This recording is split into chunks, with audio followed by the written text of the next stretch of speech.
our black, Latino, and Native American. When the Lord says that our kingdom is to come, as long as we follow the law, statutes, and commandments.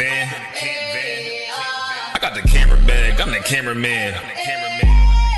If shit getting active, I'ma stand it down. We taking ground, call the ambulance. That shit go. Look.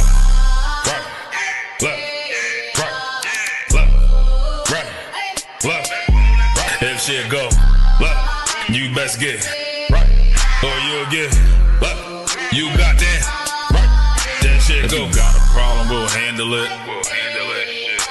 Niggas acting hard, you better stand on it. We on every corner, we stamping it. You better get your life for this camp shit. We ain't playing around, there's no cowards, dog. If niggas charged up, you get powered off. Rude of speech, keep it raw. It ain't my fault that you niggas soft. It ain't my fault that these niggas frauds. It ain't my fault that them niggas rats. If your colors fly, you don't get that shit go. Look.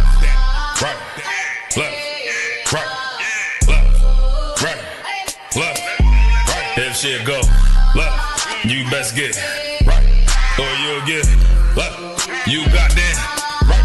That shit go, look.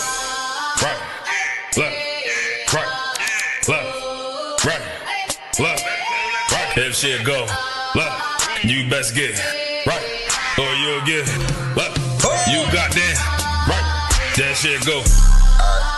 B-Raw, wanna go to war, gotta hop into the van. Tryna cut the scene of something you don't understand. Getting checked from my betterment, better take it like a man. Nigga, how you walk away for camp? If you willing to die, you better be willing to stand. Take a trip around the world, see a bunch of corners held by them UPK niggas. All them UPK niggas go to camp. And I'm on Shamar, head hanging out the car window when I pull up straight to the battlefield. And I'ma make sure niggas make it back home. Say, nigga, what you thought? Well, anything moving, I be on. Gotta remind them we nothing like them niggas that you saw. If you hear back up, that'll be your last time to get out the way. The price to pay before. That shit go. Nah, for real though. B-Raw. Look. If shit go, look, you best get right, or you'll get, look, you got that, right.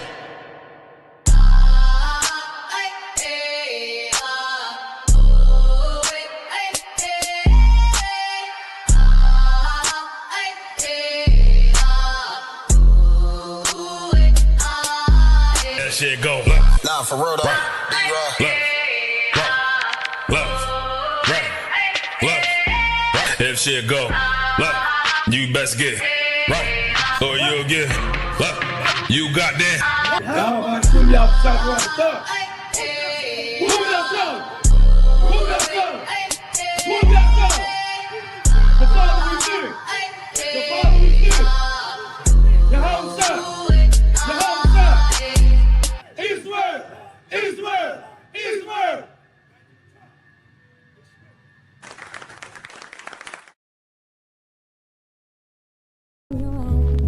And you should see it too. You should see the homeless. Don't just go by the homeless, but see them.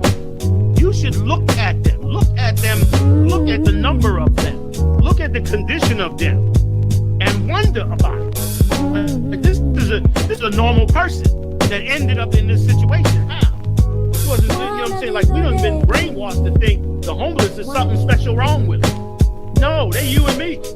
But they in this situation. Why? How? What happened? What was done?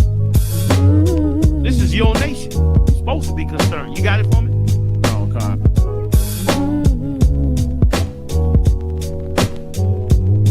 You know, our high power up here, he will always look out for us some kind of way. I just knew that y'all was a positive influence. Believe me, y'all presence makes a lot of difference also with these people, right? Because they won't act a fool like they usually would, you know, because y'all are here. A solid number, real ones in my section. If you wanna get down, put your boots on, start stepping. Brotherhood is a weapon. Brotherhood is a weapon. Better watch how you stepping, cause brotherhood is a weapon. If I die for my niggas, it'll be an honor and a blessing. Better watch how you stepping, cause brotherhood is a weapon. Brotherhood is a weapon. Better watch how you stepping, cause brotherhood is a weapon. If I die for my niggas, it'll be an honor and a blessing. Better watch how you stepping, cause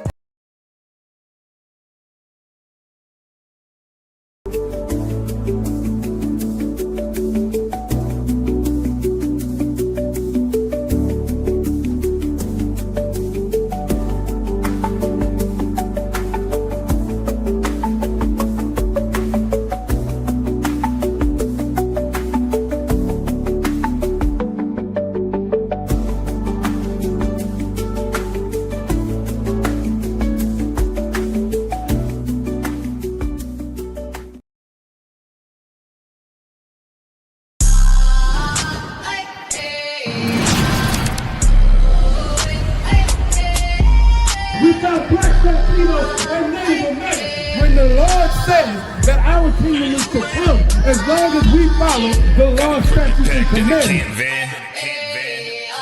I got the camera bag, I'm the cameraman. If shit get inactive, I'ma stand it down. We taking ground, call the ambulance.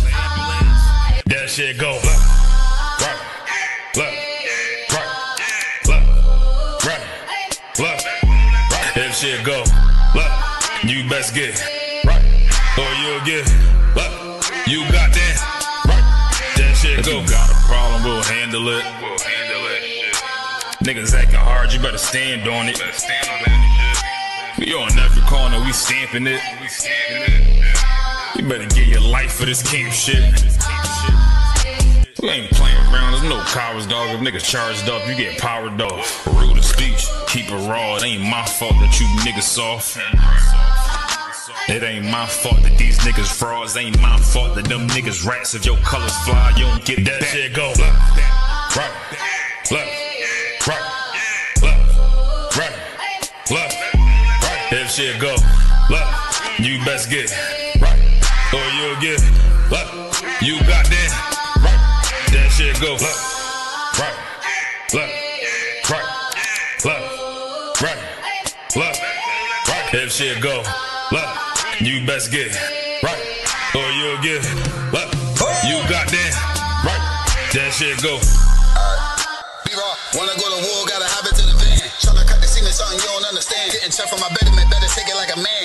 Nigga, how you walk away for camp? If you willing to die, you better be willing to stand. Take a trip around the world, see a bunch of corners held by them UPK niggas. All them UPK niggas go to camp. And I'm on Shamar here, hanging out the car window when I pull up straight to the battlefield. And I'ma make sure niggas make it back home. Say, nigga, what you thought? Whether anything moving, I be on. Gotta remind them, we nothing like them niggas that you saw. If you hear back up, that'll be your last time to get out the way. The price to pay before. That shit go left. Nah, for real though. Right. B-Raw. Left, right, left, right. If shit go left, you best get right, or you'll get left. You got that right.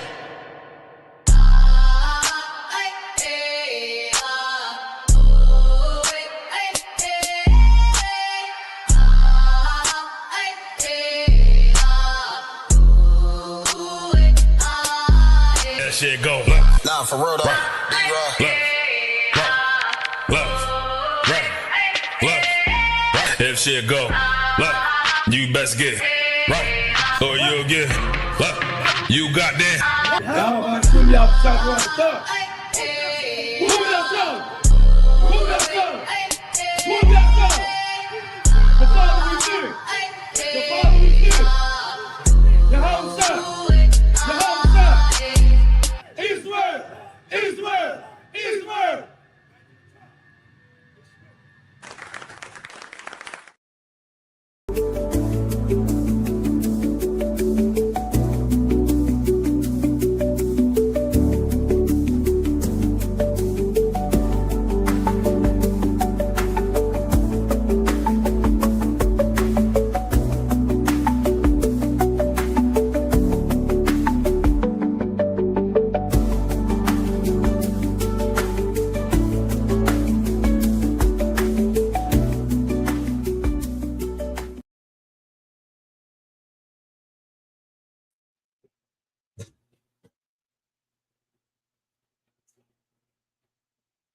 All right, clap it up.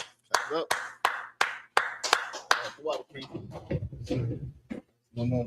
Once again, we are the ISUPK on the Command Johanna store at 1 West 125th Street, Harlem, New York, teaching blacks, Hispanics, and Native American Indians that they are the real Jews, or we are the real Jews. I'm priest and captain of 10,000 Warrior in the building. I got my man, Big Priest Bakar, in the building with us tonight. Most High in Christ. You understand what I mean? Today we're going to be talking about, what our laws, statutes, and commandments are.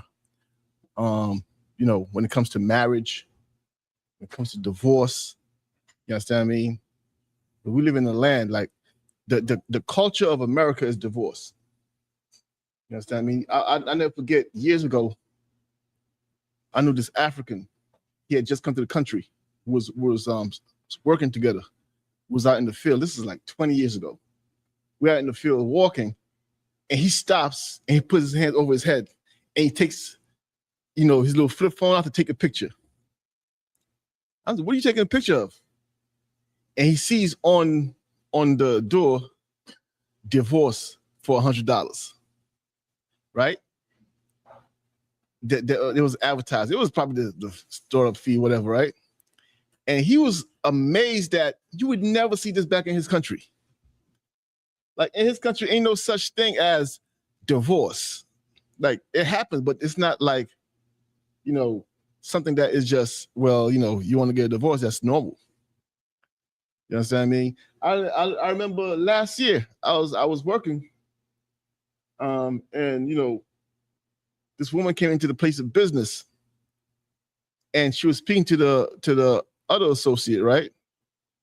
And she was talking. She said, "Yeah, so yeah, I'm just changing all my documents and so forth because I just got a divorce." Now the other person, the girl she was dealing with, mind you, this is a girl. She's like 21, 22 years old. When the woman, this grown woman, said, "I just got divorced," the girl says, "Congratulations." And then everybody comes over and says, "Congratulations. How does he feel? How do you feel?" And she puts her hand over her chest. "I feel great," and blah, blah, blah, blah. It's celebrated. You would think she achieved something by failing in marriage. You would think she achieved something. She's getting congratulations. That's the culture and the nature of this world that we live here. Divorce, absolutely normal. In fact, if you don't get divorced, something's wrong with you. Women are often called weak in this society for staying with their husbands. You understand what I mean? The divorce rate is almost 60%, I believe, in America. 60%, more than half of the people getting married, according to what they believe is marriage, ends up in divorce.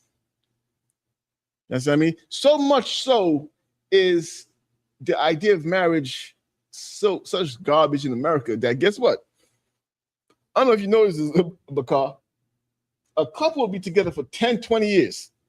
The minute they go sign those papers, divorce. You know what I mean? They want a divorce the minute they go in to sign them papers. What is it about those papers that makes you say, "I can't do this"? You understand what I mean? But this is America. But this is not our culture. You know what I mean? You can't be. That's why oftentimes in the Bible, they're called Israelites. That's why Christians get confused. They're called Israelites heathens or the Gentiles. Why?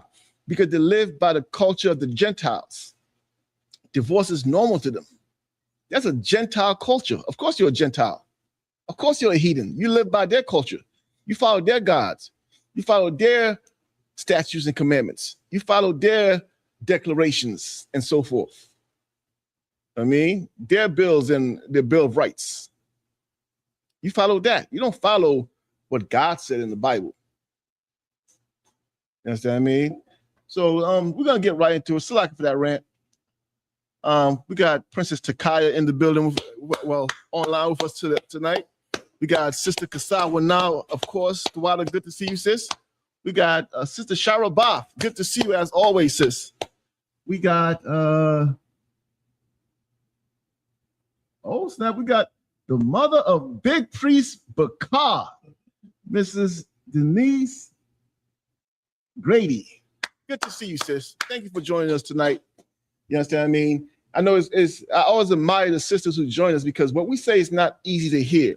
And sisters like to hear sweet things. I mean, they like to hear sweet things, but what we say is not sweet. But it is what God says. You understand what I mean? It may not be easy to digest, but a lot of things God says are not easy to digest. You understand what I mean? They're not easy to digest. But our job is to get in line with God, what God said, not for God to get in line with what we said. In fact, I'm gonna tell you this, and I had this trick I've been doing for years, because one of my favorite questions to ask somebody when they disagree with me, right, on who God is and what the Bible says. I like to ask a simple question. If you found out that the God I'm preaching is the real God, could you serve him? You know what the author answer is?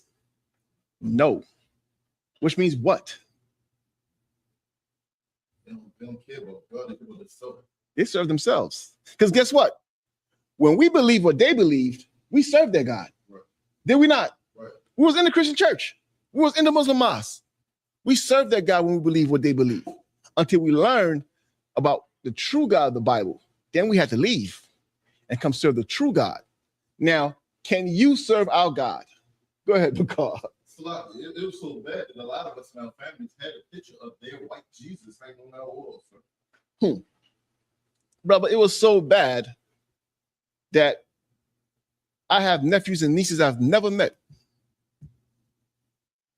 who my mom is trying to tell me about, who are graduating this and graduating. I don't know these people. Why? Because when I left their religion, everybody cut you off. You know what I mean? Because you don't do the things they do no more. You understand what I mean? But it's fine. Because guess what? I got my brother here, Big Priest Bakar, in the building with us. You know what I mean? That's why Christ said, they asked Christ, what will we get when we leave our fathers and mothers, this, that? Christ said, you get tenfold. We got it. You understand what I mean? Not to jump off topic. Let's go first, Bakar, to the book of Matthew, chapter 19. We're gonna go to the book. Of course, make sure you have the King James Version of the Bible. I mean, I got my man, Officer Ramak, online. What's going on, priest? We're going to Matthew chapter 19.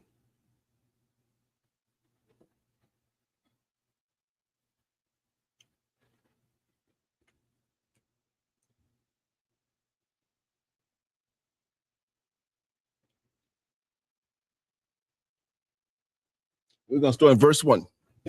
Make sure that microphone's on, turned on. That one. Yeah. Or if you want to use this one here. This one might be easier. Sure? Colonel Wakan, sir. The book of Matthew, chapter 19 and verse 1. And it came to pass that when Jesus had finished these sayings, he departed from Galilee and came into the coast of Judea beyond Jordan.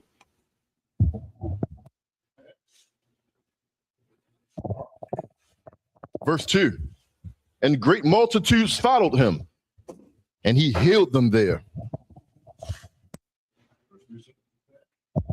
Verse 3. The Pharisees also came unto him. It's the book of Matthew, chapter 19 and verse 1. And it came to pass that when Jesus had finished these sayings, he departed from Galilee and came into the coast of Judea beyond Jordan. So Christ, when he was finished doing what? Teaching the people, he left. Mind you, now this is Christ on earth. I know we read these things, but you have to imagine it. Christ, his feet are on the earth. He's walking on earth. And what he's doing? He's teaching. He's teaching people. What are he teaching them? About what God said, about who they are and what they should do. Right? So imagine he spends days and nights teaching. Afterwards, he departed, right? Go ahead. Verse 2, and great multitudes followed him, and he healed them there. And what would happen if Christ was on earth? He wouldn't be left alone. There's real power.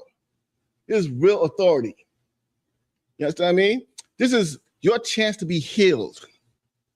This is your sister who may have a terminal disease. Her chance to be healed. Your father who suffered a stroke, his chance to be healed. He's being followed everywhere relentlessly. Right? So the people followed him, and what happened? He healed them. Right? Go ahead. Verse 3, the Pharisees also came unto him. Now, no matter how much he does for the people, if you think you're going to do enough for the people for everybody to leave you and say, oh, he's a good person, he does a lot for people, or she's a good sister, she does a lot for people, you lost your mind. There's somebody there with the spirit of Satan on them who's wired not to accept what you're doing for your people, who's wired to go against you. And that was the Pharisees. These Pharisees were so-called black leaders in the land of Israel, in the land in Jerusalem. They imagine this, Bakar. You have one multitude of people following Christ for what? To be healed. And you have another handful of people following Christ to what? To challenge him. Shouldn't you shut your mouth and get out the way so these people can be healed? Isn't that, won't you imagine that if you're there distracting Christ and talking to him, that means somebody's not being healed? Right. Shouldn't I put my hand over my mouth and say, you know what? Let me shut up and watch what I can't do. Let this man do for these people what I cannot do for them. That would be wise.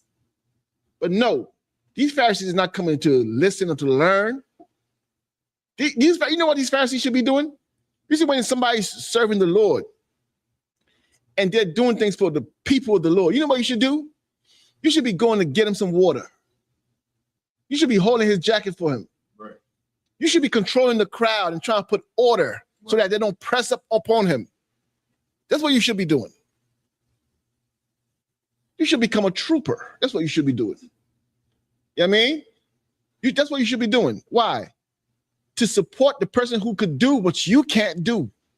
With all of what you think is wise in your heads, all the wisdom you think you have, and all the things you think you have that you could stumble this man with, you can't do nothing for the people, but bring further curses upon them with all your heretics and lies.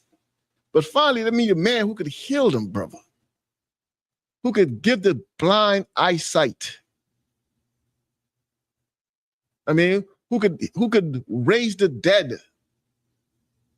What would a man like that do for Baltimore, brother? Who could take people off drugs, and you want to battle him? What are you trying to accomplish? If he comes and he says that the sun is blue, and I'm looking at the sun, I don't see the sun's blue. And I look at him and he's raising the dead. Guess what? I never noticed the sun was kind of blue. I'm starting to believe it's blue. Why? Because maybe I'm seeing it correctly. Because one thing for sure, he's curing the sick. He's casting out demons, people who I can't do nothing for. You understand? Keep reading. The Pharisees also came unto him, tempting him, and saying unto him, is it lawful for a man to put away his wife for every cause? When it says tempting him, what does that mean? Challenge him. I was going to give those online to give him a chance. But that's what it means. It means tempting him, meaning they challenge him, right? But also, when it says tempting him, means that they're actually tempting him to lose his cool. Again, imagine the scene. You understand what I mean? People are being healed. And let's say somebody was just healed from leprosy, something they couldn't do. Or somebody was just had a lame foot and was healed. Here they are. Yeah, but let me ask you a question. You know what I mean? Let me ask you you want to see this? Go to any food drive at Isupk. Right. You have some Pan-African or some Christian. You're trying to feed the people. Some Christian out there talking about something. But what about John 3:16? That's an evil spirit, brother. You understand what I mean? Keep reading. Verse 4. And he answered and said unto them, have ye not read? Hold on. Read the question they had again. These Pharisees. Verse 3. The Pharisees also came unto him, tempting him, and saying unto him, is it lawful for a man to put away his wife for every cause? Now they come and say, let me ask you a question. Now, this is them thinking they're smart. And they got a trick up their sleeve. Is it lawful for a man to divorce his wife for any cause? Because now they got a trick up their sleeve because they heard his teachings and they think they got him in a trick bag. Keep reading. Verse 4. And he answered and said unto them, have ye not read that he which made them at the beginning made them male and female? Did you not read what it said in the law, in the Bible? In the Torah, he who made them male and female. Go ahead. Verse 5, and said, for this cause shall a man leave father and mother, and shall cleave to his wife. For this cause. What cause? What cause in the chat? For this cause, what cause is it speaking about here?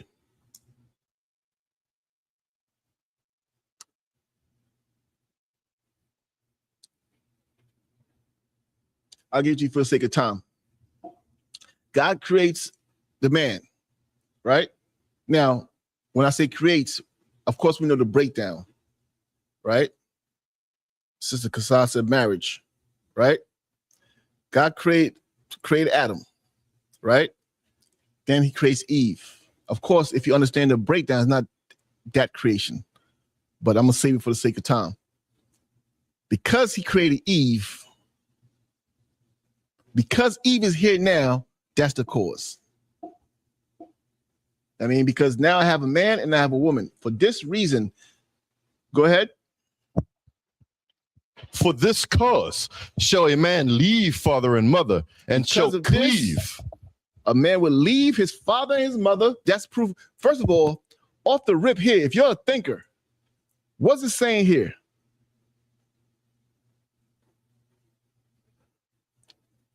Off the rip, Adam is here on earth, right? According to Christians, he's the only man on earth. So he says, for this cause will a man leave his father and his mother. Meaning what? Adam had a father and a mother. And because of her, Adam is going to leave his father and his mother. Go ahead. And shall cleave to his wife. And shall what? And shall cleave to his wife. And shall cleave to his wife. You know something that's heavy, Bakar? I really don't want to go into this topic right now, but I feel like I'm being dragged into it. I'm dragging myself into it. The reason the Christians don't believe that, the reason Christians believe Adam and Eve were the only people on earth is because the way God made it seem right there, nobody else mattered. Right. You see what I mean? Everybody else didn't matter. That's why, they're the only people. This is the first man.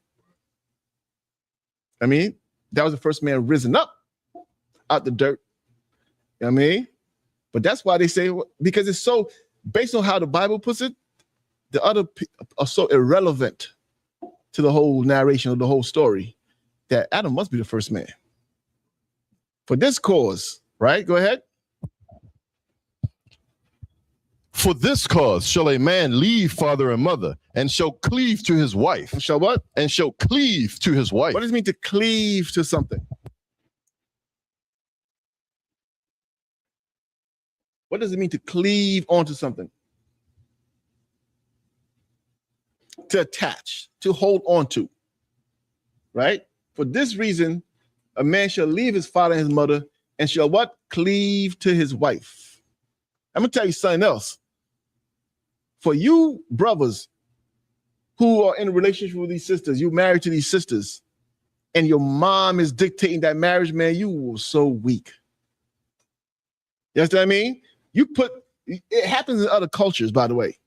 If you go to any, like, let's say you go to an Indian culture, an East Indian culture, you'll see the mother is the ruler over that house, and she could slap the wife, and the son is just submissive. You know what I mean? That's their culture, though. I'm not trying to change them. I'm telling you, that's not our culture. Don't let it become your culture. You understand what I mean? Where she's just some wicked witch in the house. I mean, for this reason will a man leave his father and his mother and shall cleave unto his wife. Meaning what? You're no longer on your father's roof. You're no longer part of that family.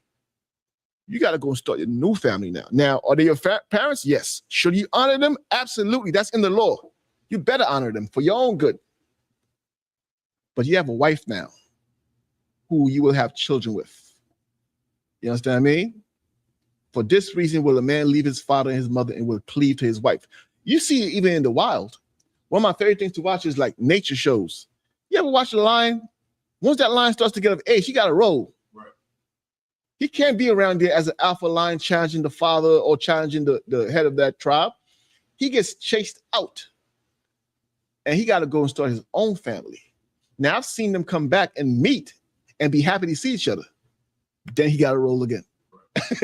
You know what I mean? That's structure. That's not you in the house, and your mother and your father get into a dispute, you jump in the middle. You want to fight your father. That's not that. Right. You understand what I mean? That's not that. Keep reading.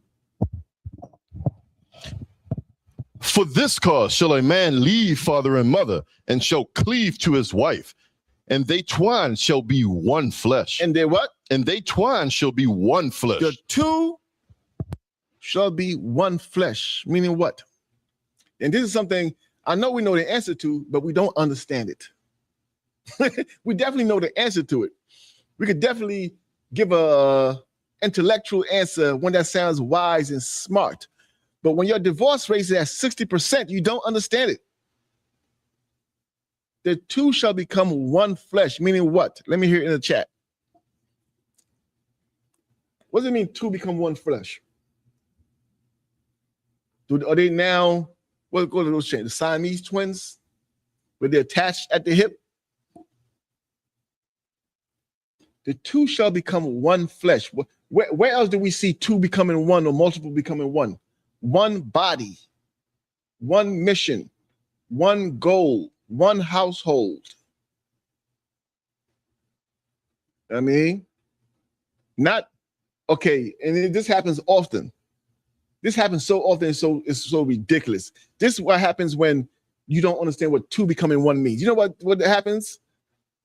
They get married, right, Bakar? And now they're in competition with each other. They're in competition with each other. Oh, she makes more money, so now he's jealous of her. Or she's not working, he's making all the money. Now it's a competition, and she's upset with him. If you are jealous of your spouse, you're not one, and you better fix it. You understand what I mean? You better fix it. That's your spouse. That's your husband. What are you, or your wife? Either way. What are you jealous about? This is your wife. Instead of being appreciative and what's the word? Grateful for your spouse. Instead of being at awe for her. Because if you're jealous, that must be something good's happening, right, Bakar? Instead of being at awe about them and what they've achieved and say, this is my wife. You over here saying she thinks she's better than me. Are you stupid? Slack. You simple. You jealous of your husband because man, why are you not jealous of your husband when that burglar alarm is going off and he gotta go downstairs? Nobody jealous of him then. When he gotta go risk his life, you're not jealous of him then. You understand what I mean? This thing where let me tell you, one thing we don't do enough, self-examination. That does not happen in the Black community. You don't sit back and look at yourself and say, is this a problem with me? Is this something I need to work on? Is this an evil in me that I better fix? Am I weak in this body? This two becoming one? Am I a problem? And we need to start doing it. It's called self-reflection. You start doing that regularly, brother or sister, you'll save yourself a lot of embarrassment, because when you come in front of the council, they will dissect you. And here, anybody knows we have councils. You'll get dissected. It would have been easier had you did the surgery yourself. You know what I mean? Do the surgery yourself.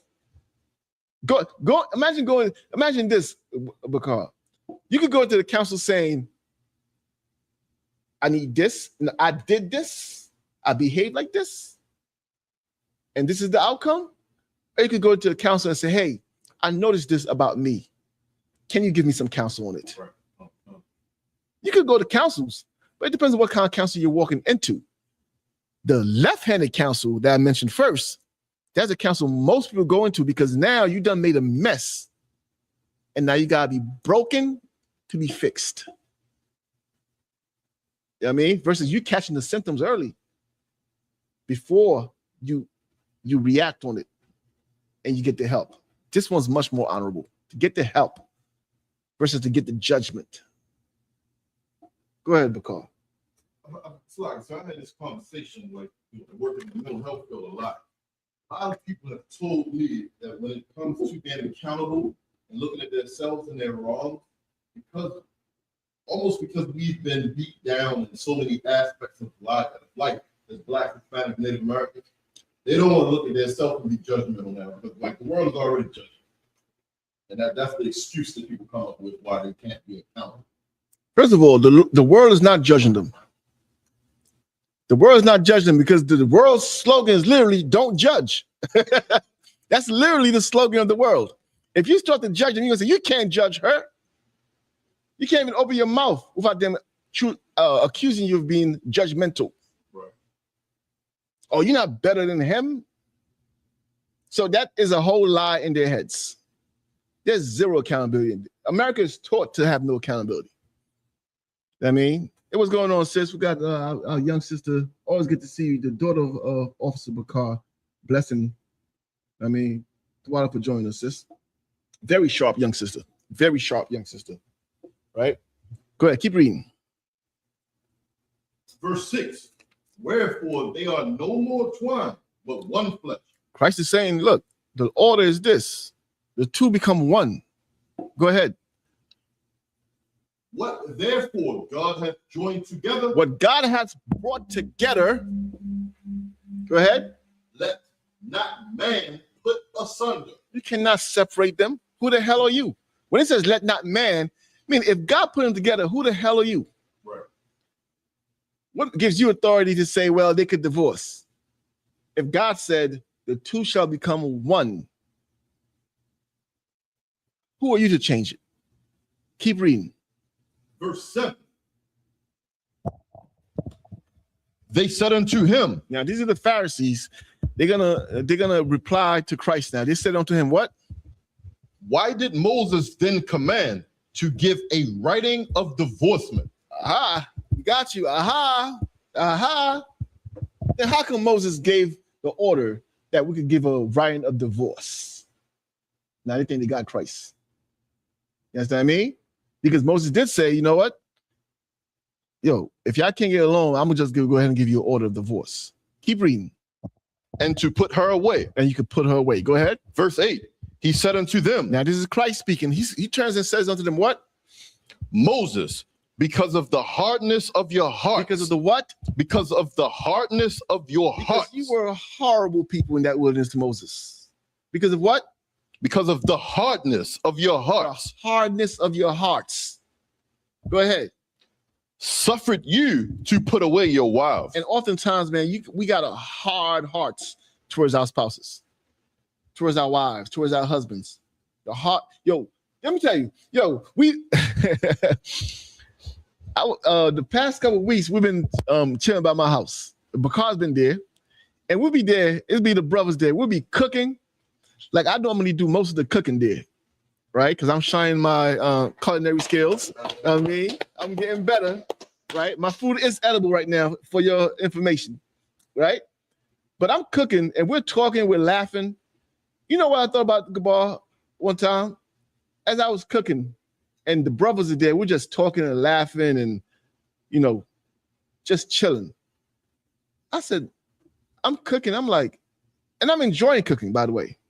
And I said to myself, you must hate your spouse to hate cooking for them.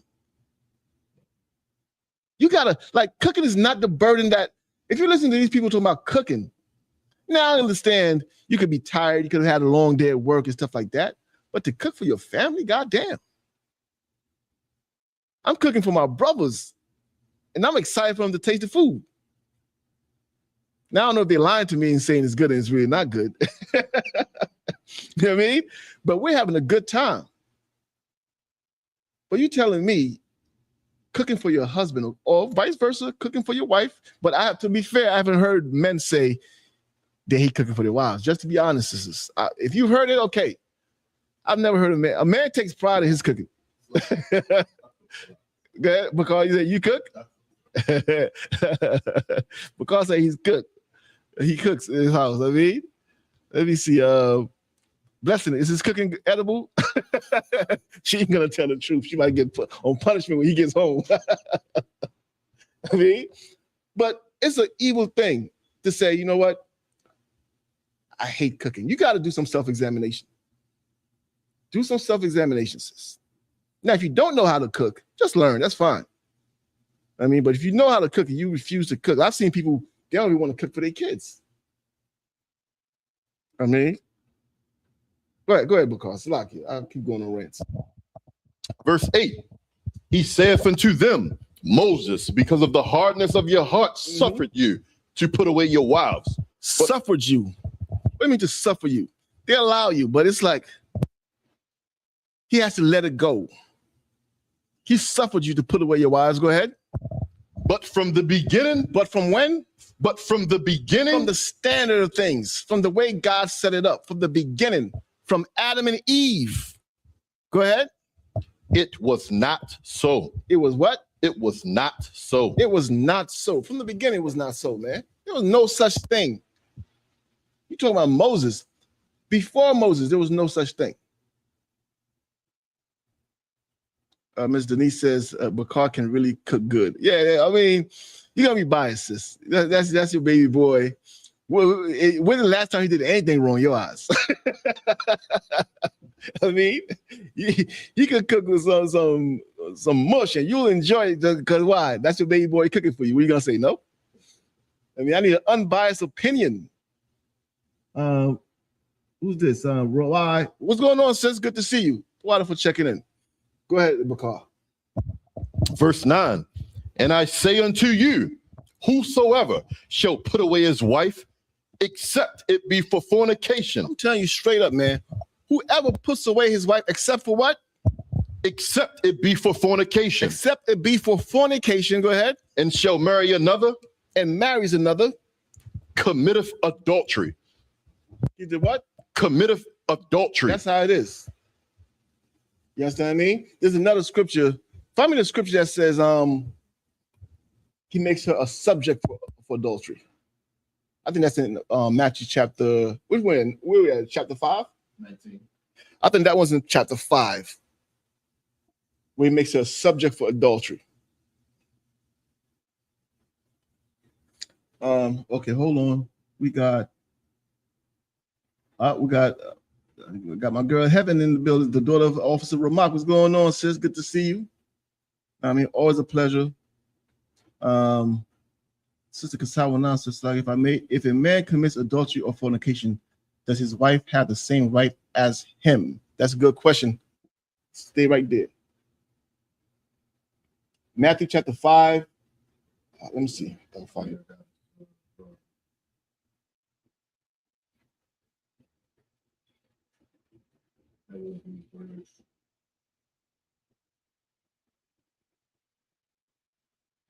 Verse 32. Go ahead. The book of Matthew, chapter 5, in verse 32. But I say unto you that whosoever shall put away his wife, saving for the cause of fornication, causeth her to commit adultery. And whoever puts his wife away, his wife, except for the cause of fornication. What's fornication? She goes out and she sleeps with another man. That's the only reason you could put away your wife. But if for whatever other reason, you what? Causes her to commit adultery. You're causing her to commit adultery by putting her away. How? Because now she's going to get a new man. This is in the Bible. She's going to get a new man, and she's going to go and sleep with that man. And you have caused her to commit adultery. Keep reading. And whosoever shall marry her that is divorced committeth adultery. Yeah. Whosoever goes and marries her commits adultery. Why? Give me. Is there more on that? Actually, we might go back to Matthew, but I want to go to Jeremiah first. There's more on that, Bakar? Let's go to the book of Jeremiah.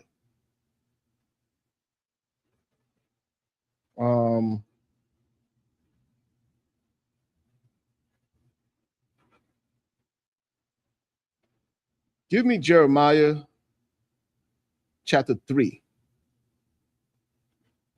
And we'll go on verse 1. Now, this is a metaphor, but I want you to understand the point of, we're not focused on the metaphor. The metaphor is God showing us how he's taking us back. But he says something here that I want you to understand. That was the book of Jeremiah, what? Chapter 3 and verse 1. Please read. Khan. The book of Jeremiah, chapter 3 and verse 1.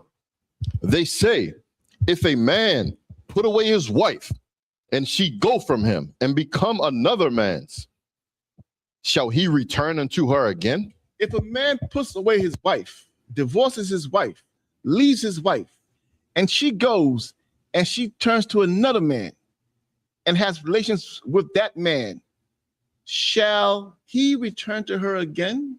Keep reading. Shall not that land be polluted greatly? Shall not that what? Shall not that land be greatly polluted? Shall not that land be greatly polluted? What's the land? Her. Her. She's the land. Why is she the land? Let me see online. Who can tell me why she is considered the land in this metaphor? Hey, shalom, sis. Princess Azarma, good to see you. Rib of Officer of 500 Kerala come. What's going on, sis? Good to see you. Why is she the land? Read again. The book of Jeremiah. And furthermore, I need everybody to get out their feelings for these scriptures. Don't get on the defensive, and this is not fair. You don't understand. If you're saying that, you have to completely become a child again, as if you're learning as a child. Why is it the land? Read again, Bakar. The book of Jeremiah, chapter 3 and verse 1. They say, if a man put away his wife and she go from him and become another man. Who's they? Who's they are saying? It's in the law. You understand? If a man puts away his wife and she go to another man, go ahead. Shall he return unto her again? Shall he what? Shall he return unto her again? Can he go back to her? Go ahead. Shall not that land be greatly polluted? Shall not that land be greatly polluted, meaning disgusting, unclean, for him to go into her again? Why is she the land? Let me see. I got some answers here. Sharab Bob said because it's her body. Kasawana, a woman can only receive and produce. And Kerala come got it. Because seed goes in the land. If you think about farming, what do? You place the seed in the land. And what does the seed produce? Fruit. Her body is the land. What is the seed? What is the seed online? When her husband lays with her, he puts seed in her, sperm in her. What does she produce? What does she produce? Children. Kara, stop answering in the chat. I need the sisters to answer. Yeah. I mean, she produces children. You understand what I mean? So that metaphor is, if a man puts away his wife and another man goes into her, shall he return, the first man return back to her? Shall not that land be polluted? Polluted with what? Somebody else's seeds. You know, it said, let me ask you a question. Online, after a man and a woman has been together sexually, I'm trying to keep it as clean as possible, right? Because this is not me and Bakar talking. This is us talking with sisters, right? So, of course, we're going to honor our sisters. After a man has been with a sister, a husband has been with or a man has been with a woman, how long can doctors go and find traces of his seed in her? Look that up. Google. Somebody Google that for me, please. And you're going to go into that? First of all, I'm going to tell you this. Any man who brags about sleeping with another man's woman, to me, is in the LGBTQ. It's in the LGBTQ. If you bragging about sleeping with another man's woman, you know what I mean? I'm getting some answers. Google it for me. Just Google it. I got Kasawana saying 7 years. I got Princess Azarma saying 5 years. I got Sister Cheryl Bob saying 10 years.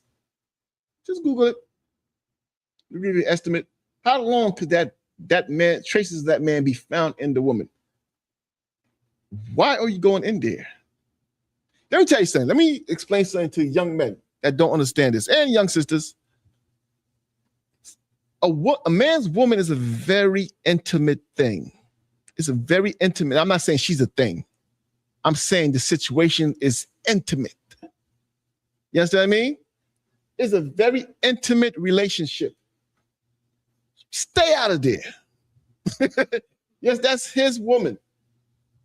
You understand? Stay out of there, brother. I mean, who Googled it? Everybody's guessing. Hey, Lord Christ, what's going on? What's going on, priest? You got it. I mean, Priest Uriah in the building with us tonight. I mean, good to see you as always. I mean, let me Google it for y'all. I mean, hold on.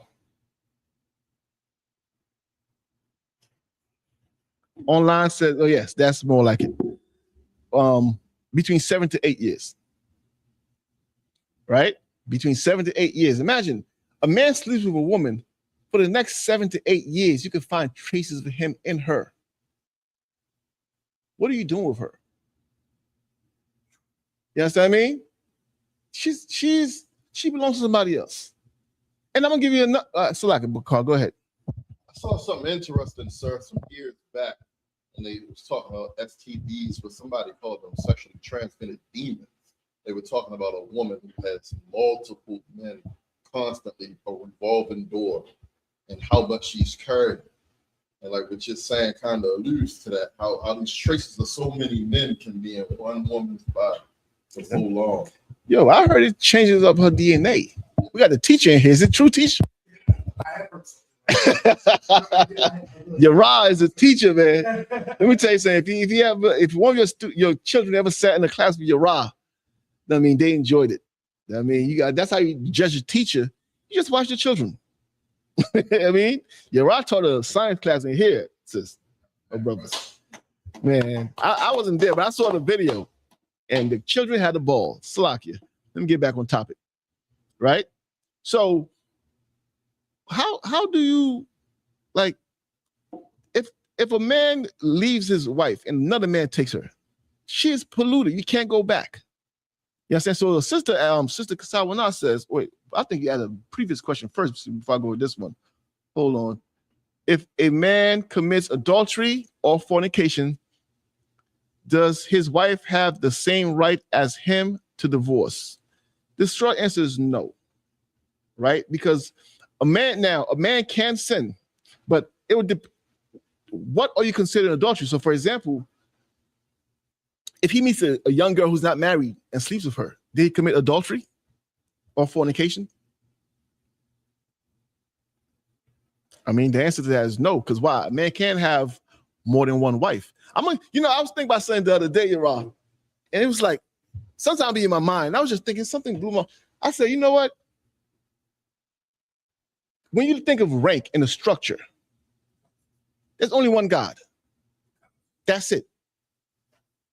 Christ serves God, and God has millions of angels under him. Who do we serve? Who do we serve? Go ahead. Yes. We serve Christ. Does Christ only have one of us? He has a lot of us serving him, right? Under his rank. Who's under us? Go ahead. Say again? Our wives. How many husbands does our wife have? Go ahead. Just one husband. Do we have many wives? Right. Who's under the wife? The children. How many children does the wife have? Many. How many mothers do the children have? You understand that rank? That structure? That's structure right there. That's rank going up to one God. And as long as everybody goes up and serves that one God, guess what? We're one body. It's a beautiful thing when you think about it. So sisters, don't feel no way. Just every time you get mad that your husband has another wife, just think about your children come say, well, you have another son. You have another daughter, so I'm not speaking to you. I'm upset with you because how dare you have a child? And it does happen. It does happen. If you look at young children, that first child, when that second child comes in, that first child is upset in a lot of cases. You understand what I mean? I know there's one sister, she always tell me the story when her little sister was born. She was trying to throw the sister in the garbage. There was babies. I mean, they were young. She was like 3 and the sister, she was trying to throw that baby away because she was like, how come all of a sudden I'm not getting no attention? This baby's getting attention. Who the hell is this? You understand what I mean? But that structure is right there.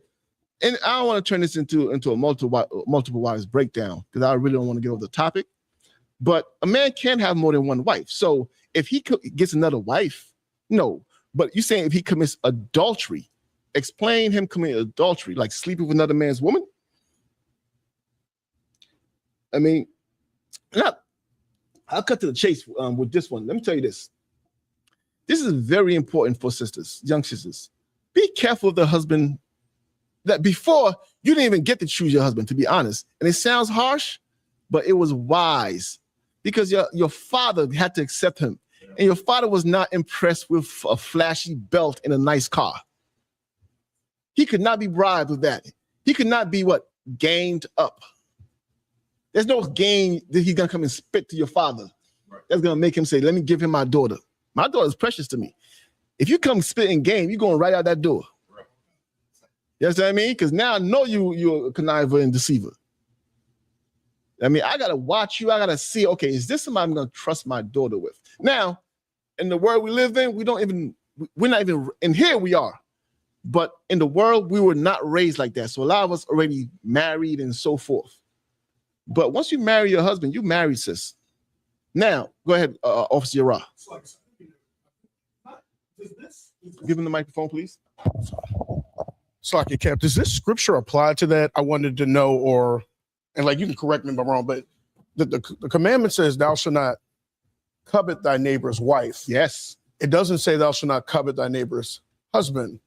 So it shows that the wife, you can't desire another man's wife. Yes. But it's not, but a sister, if she, sees a brother and she's would you see what I'm trying to say? Yeah. If she'd like to marry him, because the commandment doesn't say, it just says thou shalt not covet thy neighbor's wife. Would you're 100% right.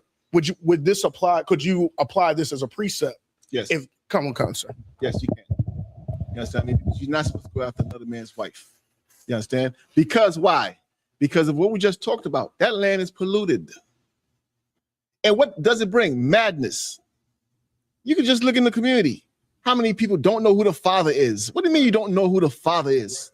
That has become normal for us to accept, but that should be unheard of. You understand what I mean? Not only should it not be, it should be unheard of that somebody had a child and they don't know who the father is. And they have multiple children who they don't know who the father is. Why? Because everybody's going into a land that's already polluted. Now this government is making billions of dollars off of what? Paternity tests. They got to find out who the father is. You know how embarrassing that is? If that happened to you before in the world, that's in the world. You ain't here now. You understand what I mean? But now you have to show the young girls out there, this is not the way to be. You understand what I mean? This is not the way to be. If you didn't know before, I get it. We didn't know we were supposed to sell and do drugs. That's also shameful. We didn't know that we're not supposed to be sleeping with all these women and causing all of this where we have, what's popular to say out here by men?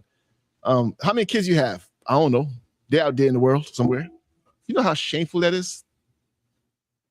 I mean, why? Because in this world, people were allowed to go into a land and plant seed and walk away versus accountability. Let me tell you something. That idea that sex is marriage, you know how strong that idea is? If the world accepted the idea sex is marriage, would body counts go up or down? There's no such thing. There's no more such thing as a one-night stand. There's no such thing as taking one for the team, because you're not taking one for the team for tonight. You marrying somebody. Right. There's no such thing as a butterface. I don't know if y'all, Bakar, you might remember that. You're I don't know what the hell I'm talking about. You're I don't know what good. A butterface. I'll tell you what a butterface is, because you hear it, you might think it's something outrageous. No. Because when they hear the word butter, they might start to, oh, this is the perfect. A butterface was somebody, you see a girl and she had everything. Her body was banging. She turned around. So you like everything but her face. So you used to call her butter. That's I mean, but there'll be no such thing as that. Why?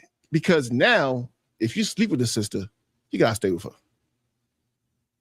You understand what I mean? And the idea of just sleeping with a sister and throwing away is so, like, some people, they like that. They like the power of just sleeping with somebody and never seeing them again.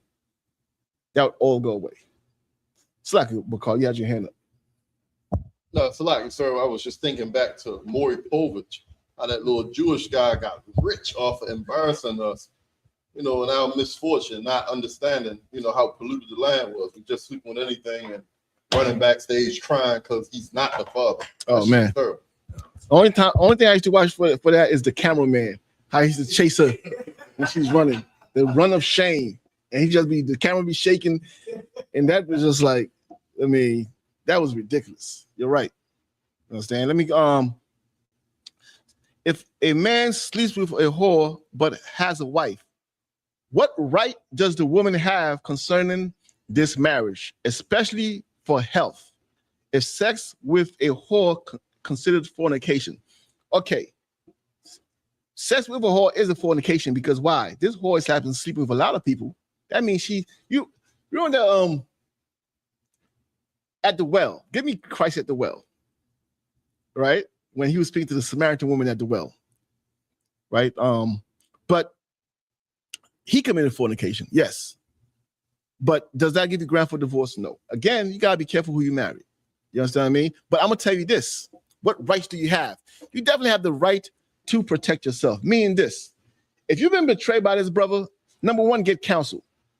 Number two, the counsel might demand, okay, brother, you slept with some woman out there. Number one, you're gonna have to stop sleeping with your wife for a period of time now. And you're gonna have to go get tested for STD. Because you cannot bring this disease back to your woman. You understand what I mean? You're gonna have to take measures now where somebody's gonna have to intrude on your marriage. Imagine somebody have to intrude on your marriage because you can't handle your marriage because you're such a lustful pig and you have to sleep with everything you see. Now you're putting your wife in danger. You're putting your children in danger. You understand what I mean? Your wife is breastfeeding. And she's at the risk of STDs because you just can't control yourself. Brother, let me tell you something, man. The sister's right to have these concerns. You understand what I mean? And don't think, sisters, when I teach this class, it's just like these brothers have all this liberty to do whatever. Nah. The accountability is there. You understand? It's just that we're at a stage right now where we are changing. We're becoming a nation again. Think the wilderness. Think Moses and the BS he had to deal with to get these people in order. That's where we at right now. And a lot of people are coming in with a lot of demons on them. A lot of demons. They can't shake. They better shake them. You better get counsel. Like I said, it's better to go and say, hey, I have this weakness. Help me. Versus, I gave my wife an STD. Don't let this one happen. Go and ask for the help. Examine yourself.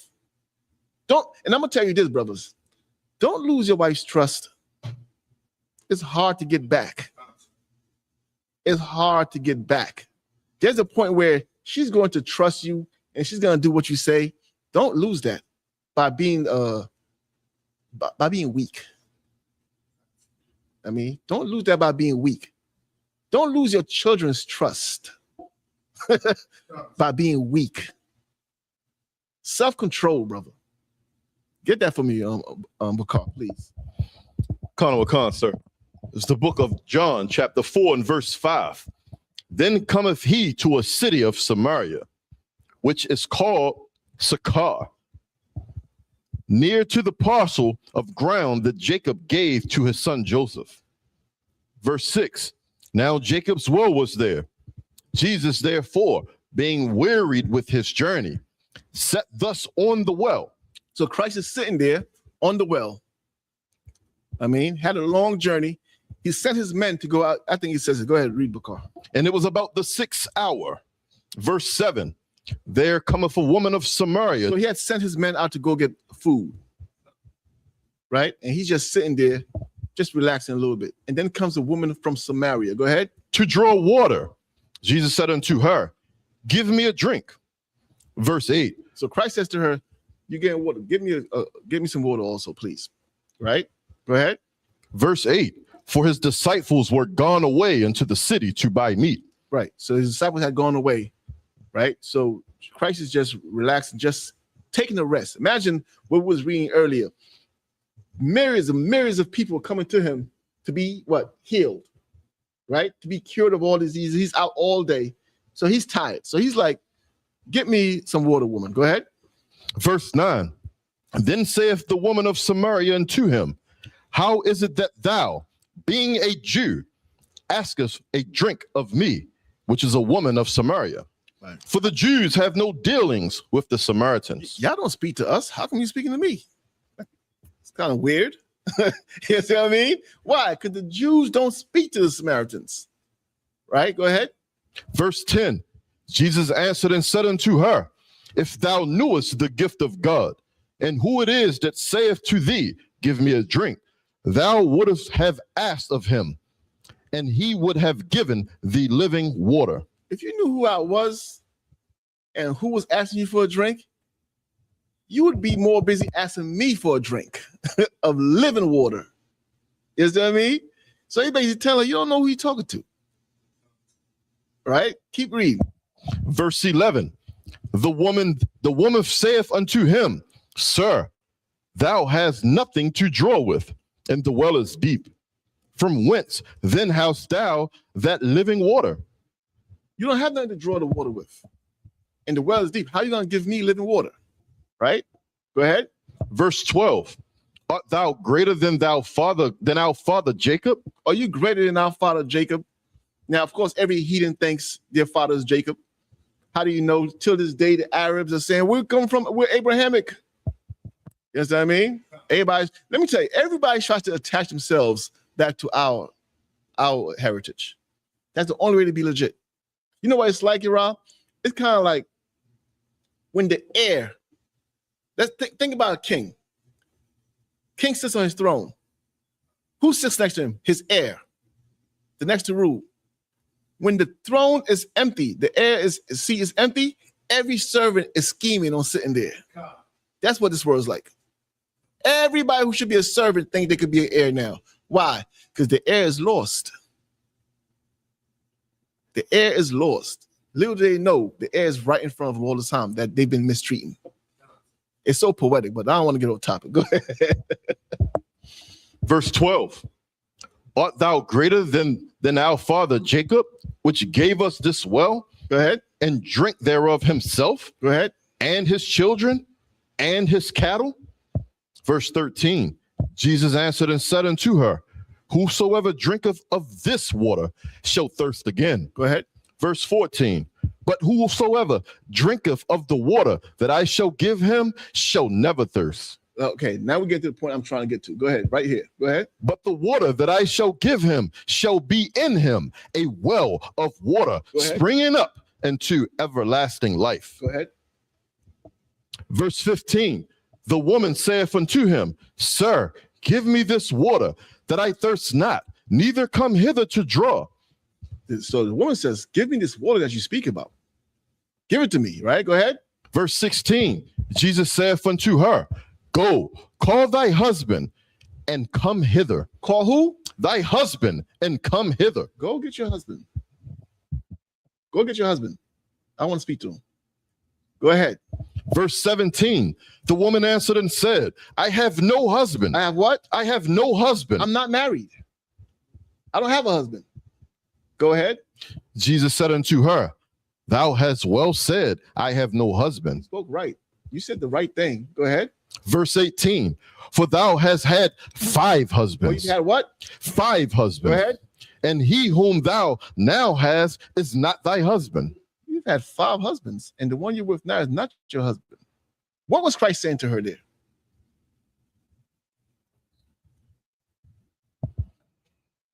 What is Christ saying to her, Yara? I mean, it's like In the microphone. You understand? oh, concert.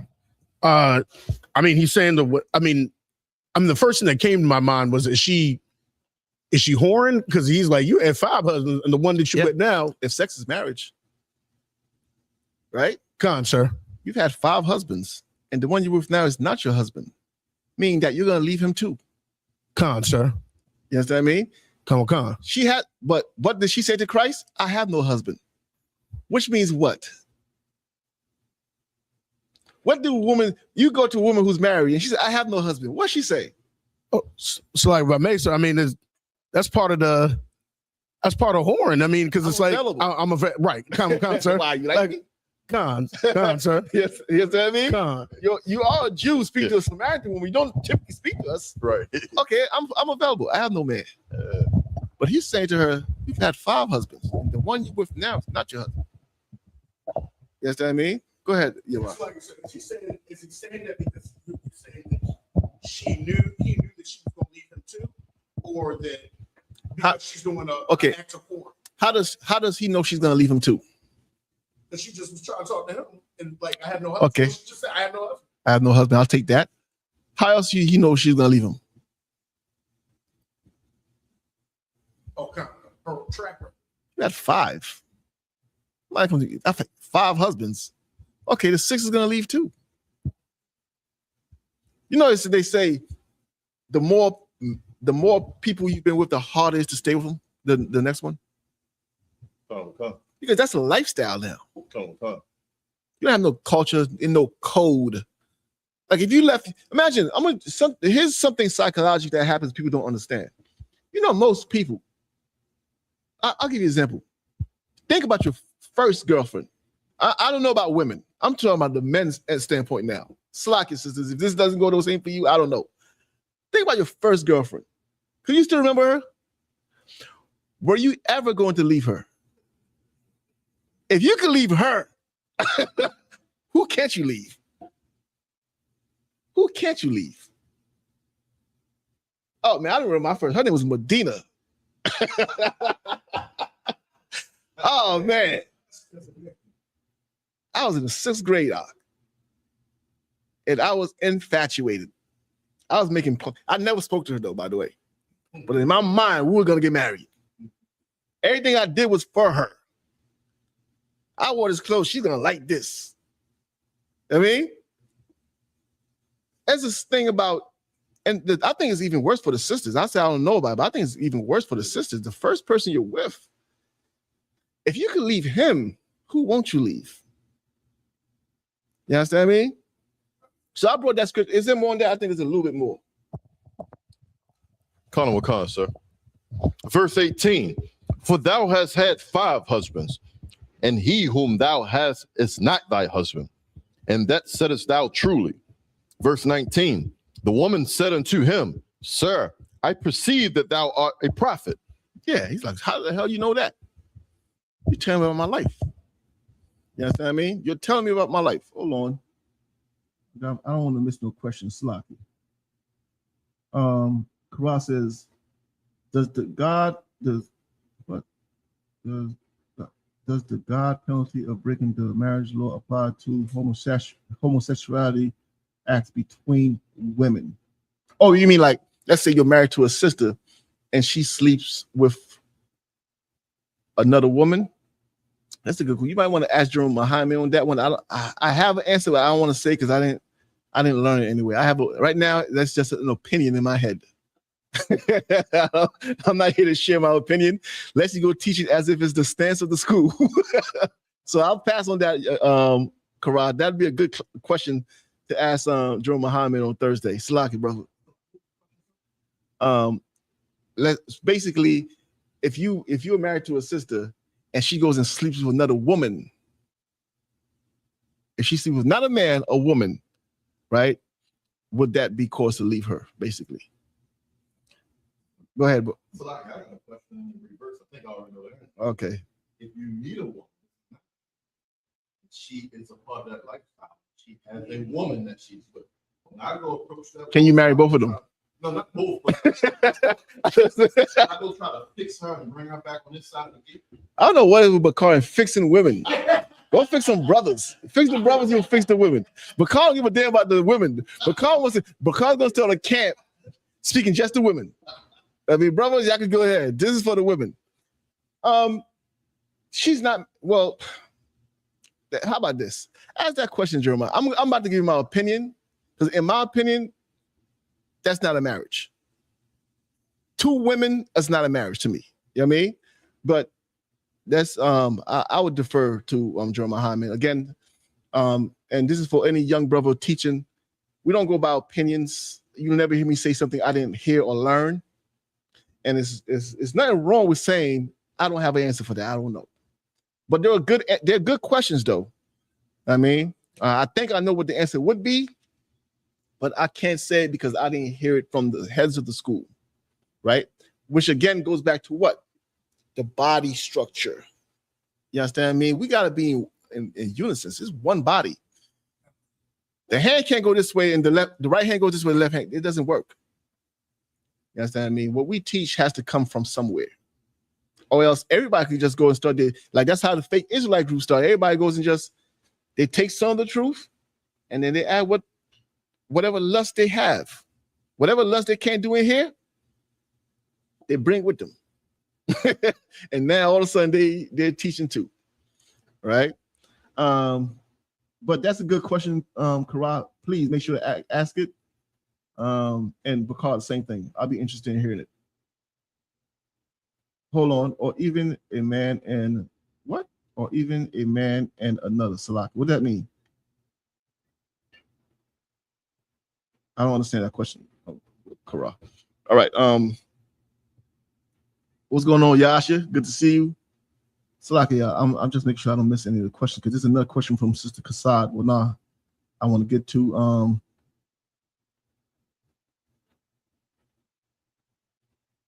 okay, we have Joyce Palmer checking in. What's going on?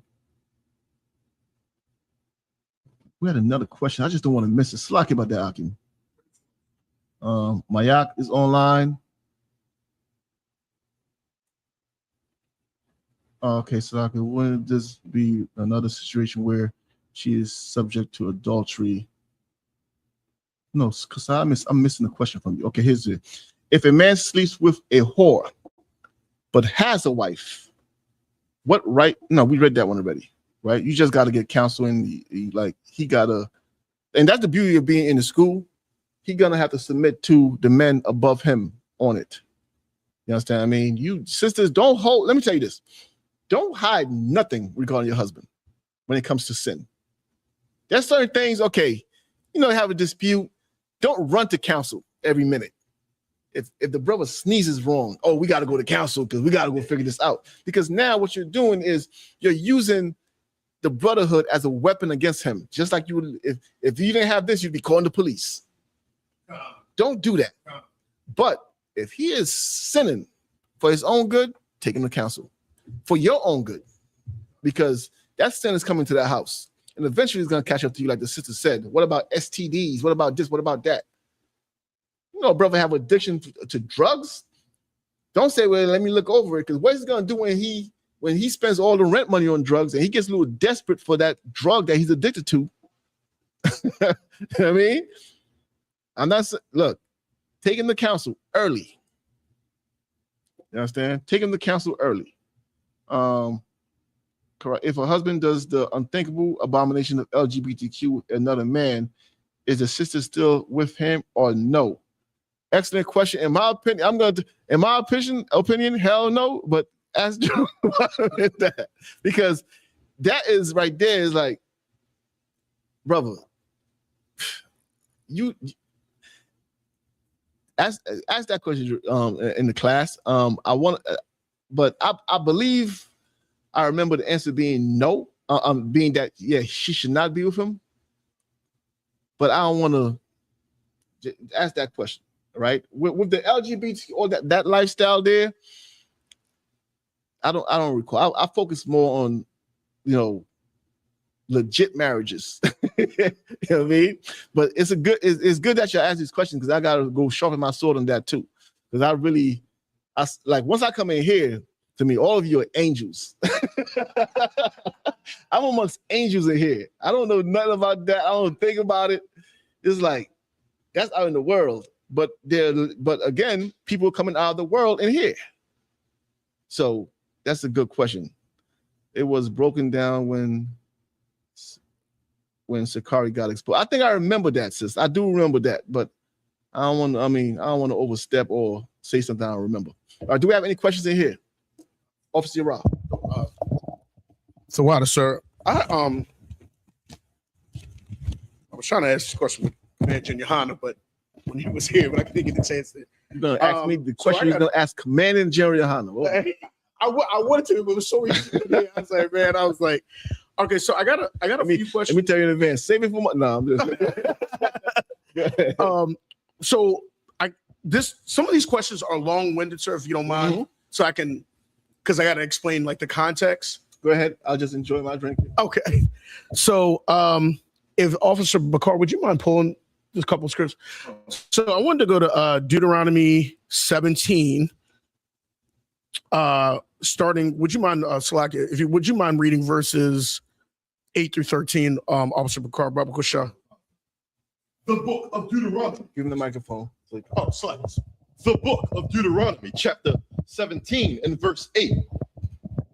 If there arise a matter too hard for thee in judgment, between blood and blood, between plea and plea, and between stroke and stroke, being matters of controversy within thy gates, then shalt thou arise and get thee up into the place which the Lord thy God shall choose. Verse 9. And thou shalt come unto the priests, the Levites, and unto the judge that shall be in those days, and inquire, and they shall shew thee the sentence of judgment. Verse 10. And thou shalt do according to the sentence. Are we aware of what's happening here? Come, sir, fine. Go ahead. So if there is a matter that's too hard for let's say we sin against each other, we trespass against, or we have a disagreement, as a con, right? And it can't be solved between us. So you came to me and me alone, sir, and we can't solve it, sir. Like we going back and forth, and it's like it can't be settled. Go ahead, and then you go to pretty much like a council. Take it to council. You taking it to council to who? Amongst our friends, amongst our wives? You're supposed to go to the people in charge, correct? The men above us. Come on, sir. Right. Okay. That's where we at now. Sir. Verse we got that part. Come on, sir. Okay. Verse 10. And thou shalt do according to the sentence which they of the place which the Lord shall choose shall shew thee. And thou shalt observe to do according to all that they inform thee. Okay. Verse 11, according to the sentence of the law, which they shall teach thee, and according to the judgment, which they shall tell thee, thou shalt do. Thou shalt not decline from the sentence, which they shall shew thee to the right hand, nor to the left. Break that part down. So pretty much whatever the judgment is said by the men above you, you must do. Right. What if you disagree with the judgment? Verse 12 says it, if I may, sir. Verse 12 says, and the man that will do presumptuously, and will not hearken unto the priest that standeth to minister, therefore before the Most High thy power, or unto the judge, even that man shall die. Right. And thou shalt put away the evil of Israel. Right. Verse 13, and all the people shall hear and fear and do no more presumptuously. Okay. Come, sir. Right. So now, and here's the beauty of it. We had a chance to settle it amongst us. We could have settled it amongst us. You came to me and said, I disagree with the way you spoke to me wrong. I don't think you should have spoke to me that way in front of everybody. You embarrassed me. I said, I don't care. You deserved it. And we go back and forth. We say, you know what? Let's go to council. When it goes before council now, we've escalated it. Now, judgment is no longer between me and you where we could forgive each other. We're past that now. Now we're asking for judgment amongst the older men. And once they say, this is the judgment, because you took it to them, you can't go left or right. You got to go right on what they said because it's out of you. The minute we take it above us, it's out of our hands now. We couldn't handle it. I'll give you an example. It happens all the time with parents and children.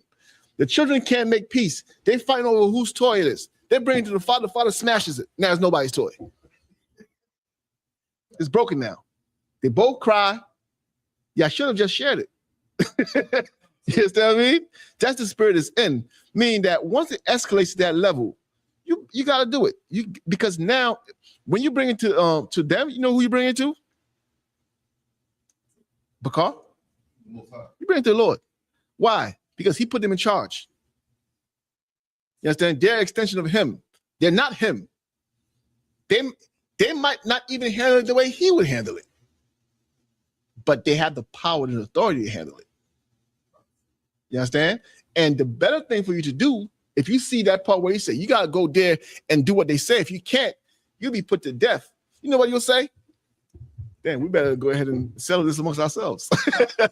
We better do what we are very capable of doing, which is forgiving each other. Go ahead. You're right. So my question with that is, because I always put myself in the when I'm reading the scripture, sir, I always put myself in that time period. Like, how would I actually think in the time of Moses, David, Yahushua? One of the reasons I brought that up is because in Matthew, we can go there for time's sake. In Matthew 26, verses 57 to 68, Yahushua is brought before the council. Mm-hmm. And they condemn Christ. Mm-hmm. So, like, my question would be, like, is it, it's Matthew 26, and also let me just add to that. Jeremiah was also. Let's make sure to get that Matthew too. Pull it for me, Bakar. You can read Matthew 26. You can read 50. You could read 67 to 68. I mean, it starts at verse 57, but just to get context, sir. Go ahead. Sir. The book of Matthew, chapter 26, and verse 67. 57. You want to start at 57? Yes. Go. And we'll skip as we need. Sir. Sir. The book of Matthew, chapter 26, and verse 57. And they that had laid hold on Jesus led him away to Caiaphas, the high priest. Caiaphas, the high priest, where the scribes and the elders were assembled. Verse 58, but Peter followed him afar, off unto the high priest's palace, and went in, and sat with the servants to see the end. Verse 59, now the chief priest and elder and all the council sought false witness against Jesus to put him to death. Sought false witness against Jesus to put him to death. That part's important. Let's skip to 67 now, right? Sir. Go ahead. Sir. Verse 67. Then did they spit in his face and buffeted him, and others smote him with the palms of their hands. Verse 68, saying, prophesy unto us, thou Christ, who is he that smote thee. Verse 69, now Peter sat without in the palace, and a damsel came unto him, saying, thou also what was with Jesus of Galilee. Okay. So like I said, if I may, and there's one part I think I missed where it says the high priest pretty much condemned Christ. Yeah. So the reason I'm saying that is because I put myself at that time period or modernly. is it plausible to say that the let's just say the average person that reads Deuteronomy 17 and look to the high priest as an extension of the Lord, he probably wouldn't know that there's false witnesses. If the high priest was like, this man has to go, he is blasphemer. Is it plausible to say that some of us, and I'm not pointing the finger, no, you gotta be careful with it. Go ahead. Could have possibly condemned Christ due to seeing the high priest? Like if the high priest, like let's say in the crowd, the people there could have seen it, because we do believe in reincarnation, right? Concert. Let's say I was there. Could I have been? You saying could I have been there and been amongst those who condemn Christ? And I'm saying even me too. Like no, I'm just saying. Like if I may, like if I'm like believing the rank and order now, no Deuteronomy 17, right? And let's just say for sake that the high priest puts out the message because he is a man above me. It's like this man has to die. For the rank and order, a lot of times it's just like con on one con, sir. Like because we're not gonna know that there was false witness. We just gonna say con one con. And my question is it plausible to say that many of us, and I'm talking about myself, could have been like when the high priest said this man must die, could have condemned Christ? Well, because I know in our time period, a lot of actually Christ said the scripture, one of my favorite scriptures. He said the Pharisees and him at that time said, "Oh, we would have been the prophets." He just said, but Christ said, "Y'all have killed them." Right. So my question is it plausible that we could have been us, some people could have been the same ones condemning Christ because of the high priest making that no. Okay. If that makes sense, sir. I understand what you're asking. I want to say, number one, there's a scripture that says the spirit of the prophets belong to the prophets, right? But at the same time, Paul was there when, what's his name? Stephen was unalive, right? Here's what I will say. Christ said this at that time. Forgive them, Father, for they know not what they do. So you're right. People could have been there and innocently followed the mob. You understand me? Because this is something that was going to happen. It was written to happen. And if you didn't know who was who, you might say, well, this is the high priest speaking. This man must have done something. It's not impossible. You understand me? That's why Christ said, forgive them, Father, for they know not what they do. Because a lot, like, they didn't know what they was doing. You know what I mean? They was acting, but they didn't know who's gonna unalive Christ. You understand what I mean? So yeah, it's possible. I won't say it's impossible, but that only makes it even worse now because now you definitely owe him your life. You see what I mean? You definitely it only adds to the weight of what you're carrying because now you owe him. Because whether you knew it or not, brother, I mean, whether you was the one who actually tied him up or not, for example, the fact that you was in agreement with it, you understand? So I'm not gonna say it's impossible because, as we know, we come back. I mean, there was a thief on the cross with Christ, and there was two of them. Christ told one of them, "You will be with me in paradise." He didn't give it to the other. So he showed mercy. He'll show mercy. I mean, again, he's asking the Lord, he's asking his Father, the Almighty God, to forgive them because he knows that, there's going to be a judgment for it anyway. But he's like, please forgive them. They don't know what they're doing. That means he had compassion on the people who were persecuting him. You understand what I mean? He had compassion on them. Go ahead, Yara. So, let's say you were or me, you and I were in the party, or we were on the council, and we said, "Well, I mean, Bob was probably, I don't see nothing wrong. This man's innocent." Like we were in the inside. Would we have been wrong to go against the high priest because the high priest is high order? When we said, "I don't condemn this man," we're like, okay, two things. Number one, who was the high priest there?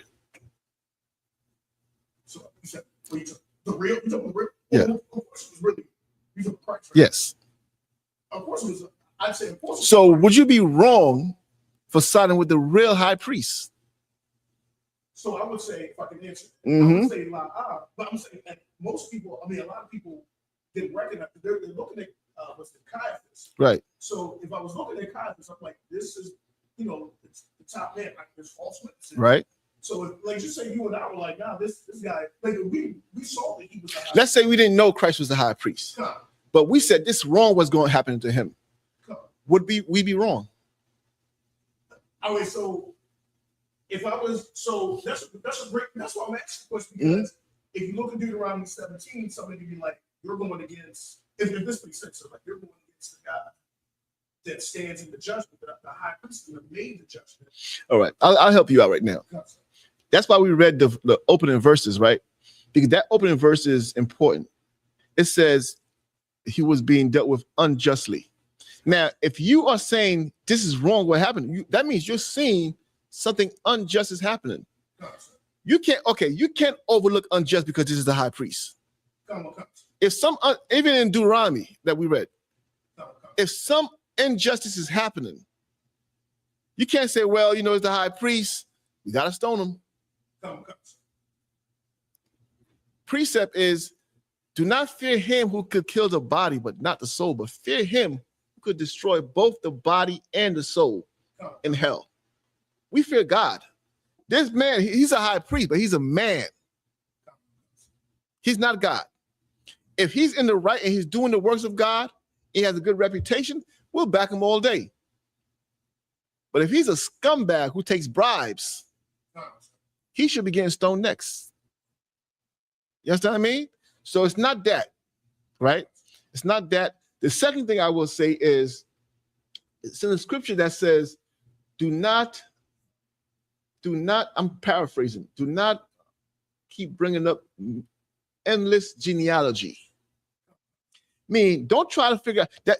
Let me tell you, it is a blessing to know, to not know who we were. I know a lot of people think it would be a blessing to know who you were, and it would be amazing, and to have all that knowledge. It might not be such a blessing, bro. You understand what I mean? You might find out you was Judas. You might find out you was, one of them who had to be put to death in Sodom and Gomorrah. I mean, that is mercy in itself, that, okay, we come back over and over again, and you literally get a fresh start.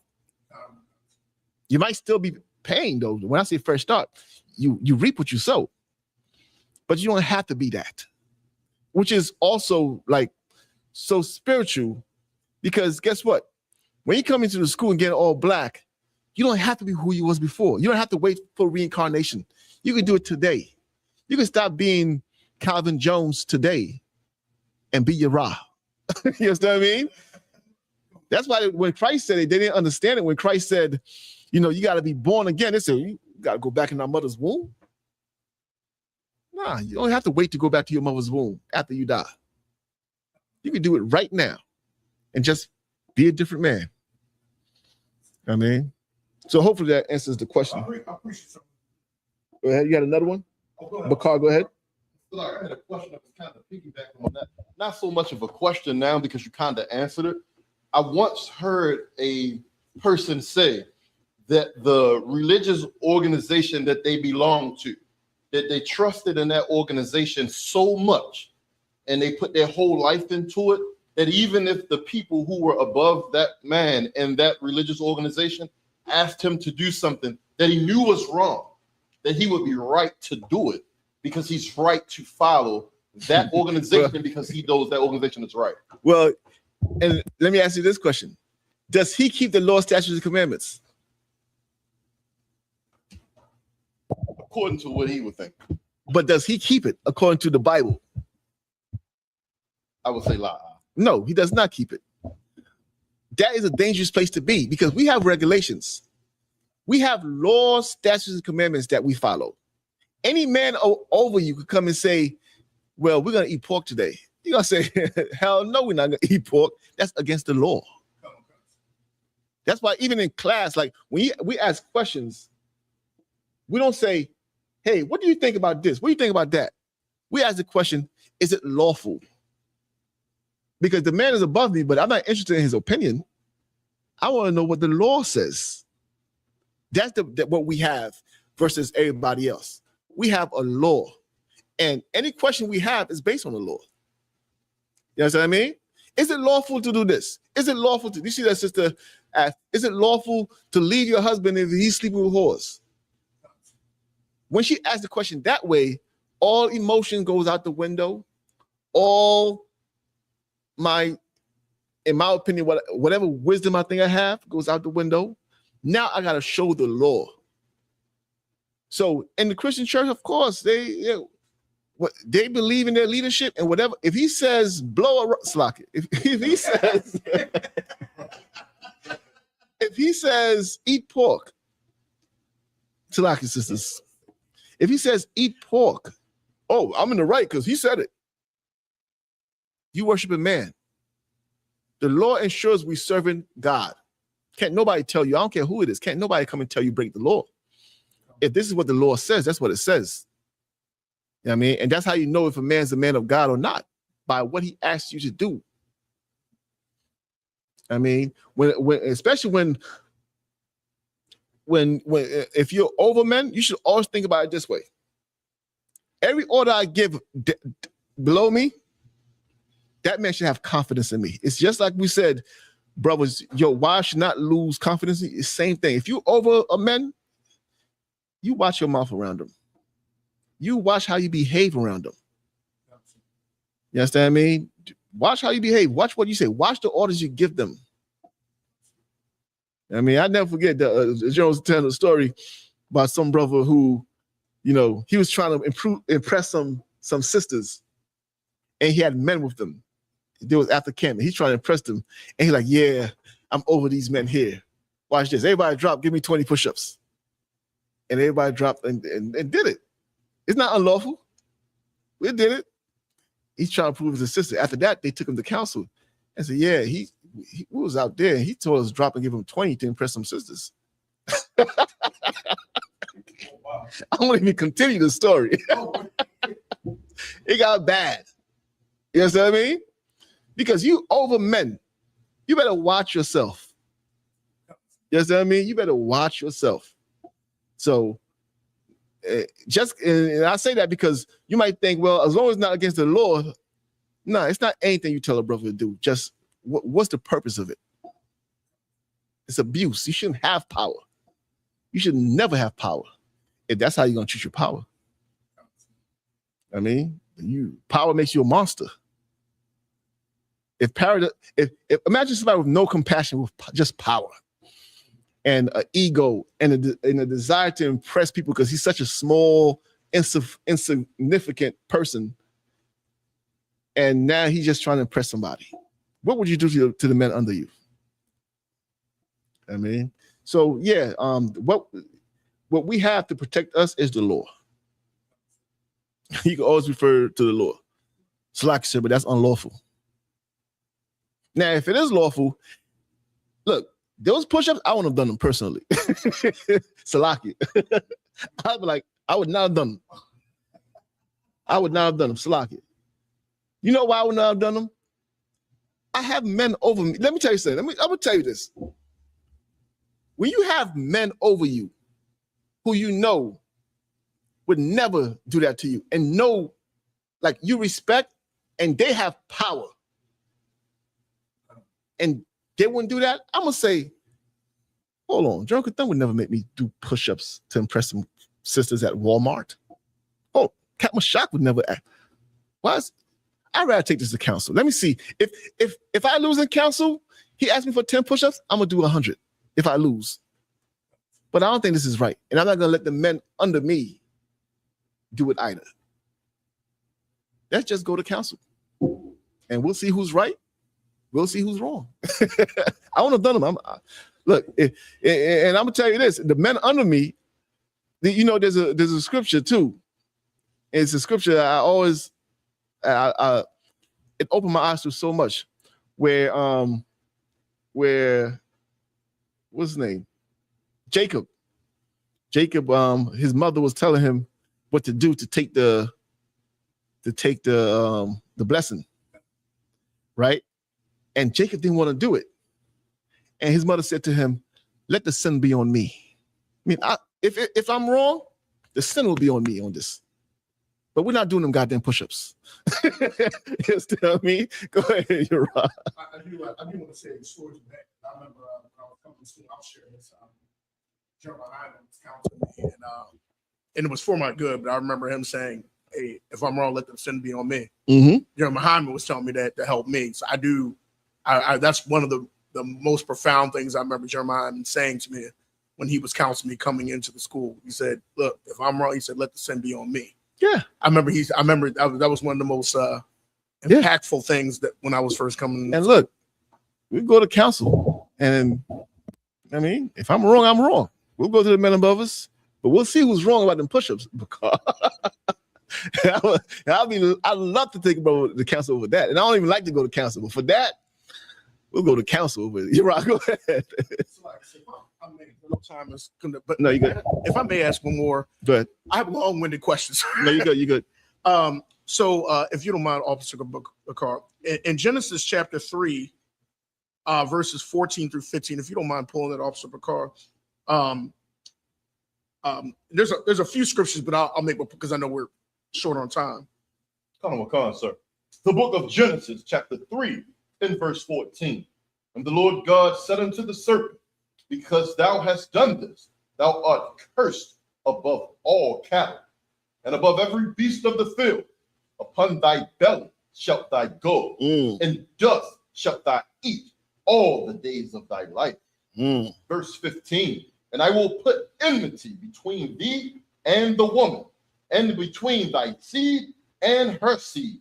It shall bruise thy head, and thou shalt bruise his heel.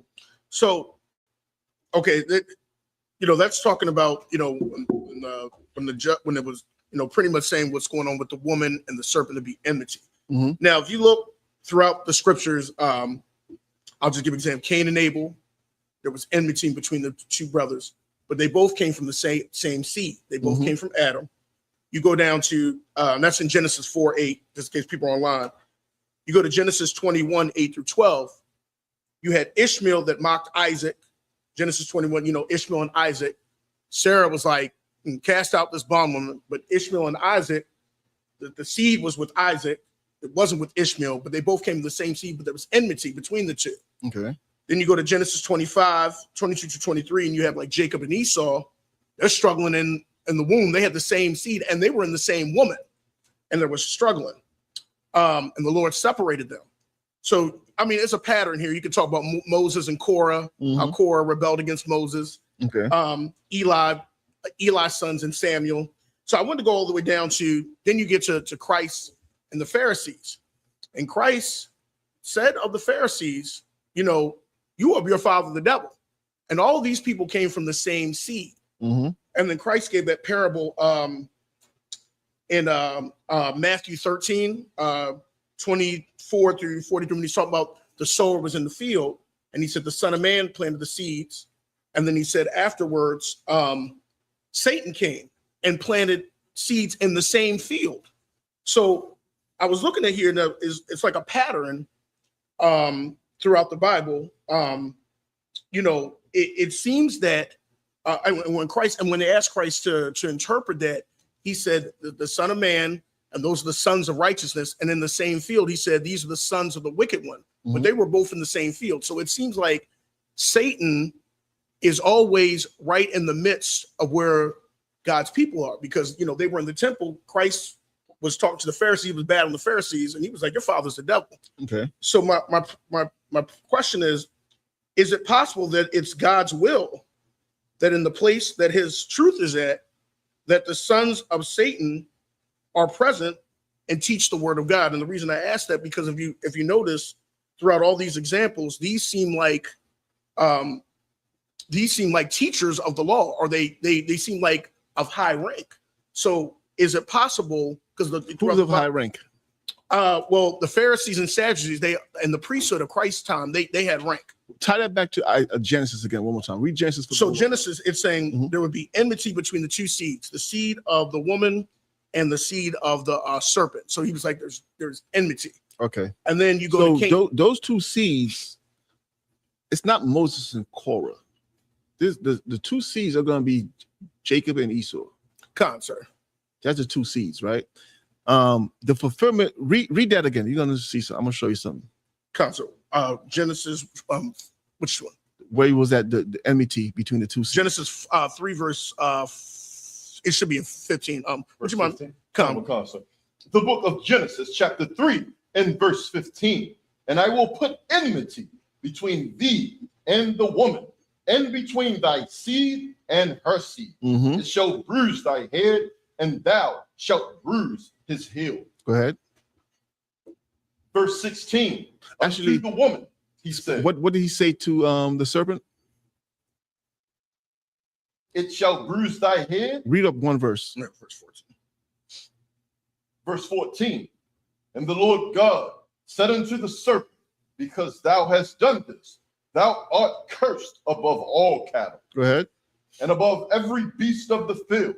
Upon thy belly shalt thou go, and the dust shalt thou eat all of thy life. That's it. That's a judgment for the serpent, right? Sir. Go to, so upon thy belly shall thou crawl, and dust shall thou eat all the days of thy life. Go to Isaiah chapter 49.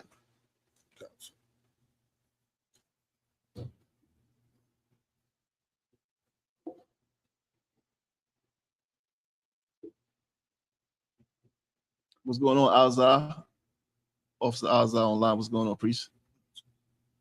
Isaiah 49. Go to, let me hit 22. 22, sir. Con, sir. The book of Isaiah, chapter 49, and verse 22.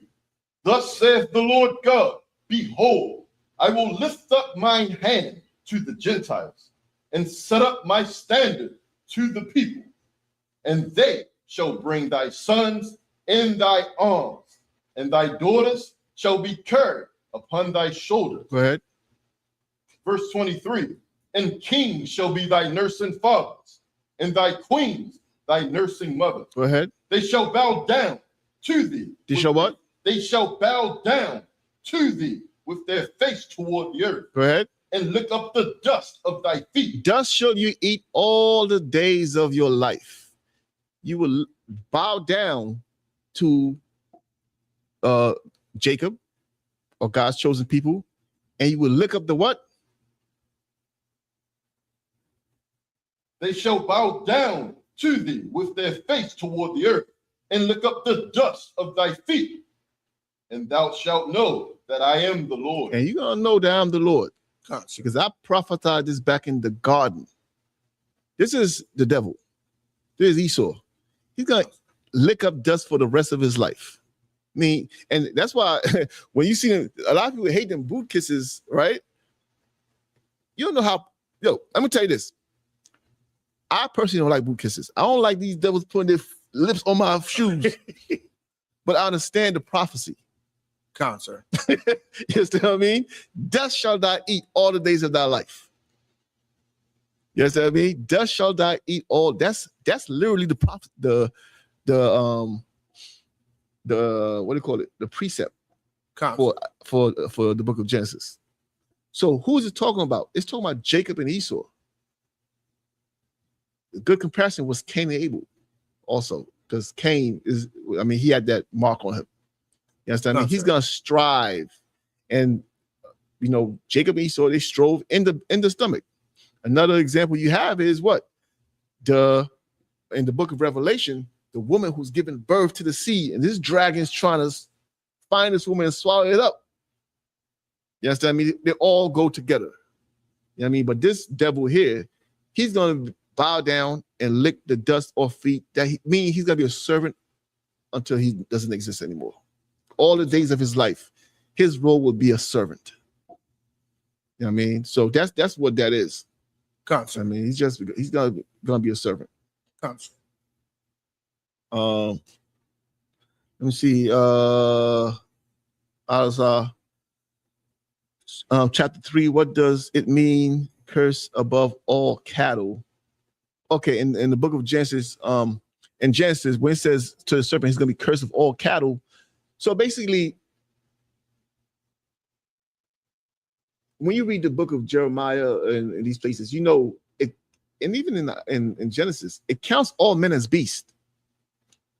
I mean, beasts like men you hear. I mean, let me tell you, to the Lord, mankind, you think you're something above the cattle? You're not, except for those who have a law. Sir. That's what makes you above the cattle. Right. Because if you and the monkey would do the same thing in any scenario, you're not above the cattle. You're not above the beast. Because, you know, the monkey will drink his urine and you'll drink your urine. I mean, you might be a little bit more sophisticated. You know how to create an iPhone. But what won't you do? Everything you do is to fill your belly. Like, you ever see an animal? Anything he does results in him filling his belly. Versus you, sometimes you got to fast. Sir. Sometimes you got to say no. So you got to have discipline. You got to follow orders. Now you are what? Raised from the dirt. Sir. That's what Adam was. He was raised from the dirt because he couldn't be what he was before. He had to be Adam now. He had to be man who serves God. He had laws. You know, Adam and them, they had laws. People don't realize it. They think, oh, the law of Moses. The law of Moses, Adam had laws. Noah had to bring in 7 of every clean beast and 2 of every unclean beast. Sir. Right or wrong? How would he know what's clean and unclean? Sir. They had laws. I mean, Moses, there was one I was thinking about the other day, where people think Moses came over. Nah, it's been there. I don't remember it off the top of my head now. Go ahead. Well, could I, Slacky, so may I answer, before the law of Moses, didn't Abraham know stuff too? Because when the two, I'm just asking, this is more of a question. When the Lord and the two angels came, it's like, I think Sarah automatically made unleavened cakes. Like she kind of like just, I'm like, I mean, because there was a law, it was a tradition. Come on, sir. Moses brought it back. I'm gonna give you another one. Abraham paid tithes to Melchizedek. Come on, sir. Right. What the hell is tithes? Dang. You know what I mean? Right. I thought Moses brought this out. So they had laws. So I'm saying all that to say Adam had laws. That's what made him, you know, when you hear, and then on that day Adam was formed, I mean, he got the laws. Come on, sir. That's when he received the laws. He was formed. At that point, he was no longer as the beast of the field. But before that, what was the difference between Adam and the cattle? He got raised up. His whole family was like cattle. He had to leave them and go with his wife. And the two shall become one. And they had to bring in the people of God, the people who would follow God's commandments. You understand what I mean? Now, of course, you know, Lord destroyed everybody, started over with Noah. He was going to do it again with Moses, as you know. You understand what I mean? But it's always going to be people who don't have a law and people who have a law. That's just how it is. You understand what I mean? And the people who don't have a law, they're going to have a chance to follow God too. By following you. You shall be a nation of priests. People think, oh, that means, no, you're going to be a nation of priests, meaning that everybody's going to, just like we serve the Lord, their way to serve. Could you serve God directly? Who's your mediator to God? Yahweh Shai, sir. Well, who's going to be the mediator to Yahweh Shai who goes to God? You. That's how it is. You understand me? That's all it is. Hopefully that answered the question, Salakia. If I'm long with it too, Uriah. You're not the only one. We gotta go in a circle before we get to the point. That's our mid-sentence. I forget what we even talk about because I'm on a whole different point now. The cursed above all the cattle mean to be cursed above all, mean that above all the cattle that are cursed, you're gonna be cursed worst. Gone, sir. Right? You don't want to be cursed above anything. You want to be loved above, not cursed above. You want to be preferred above. You want to be chosen above all nations on the face of the earth. That's what you want.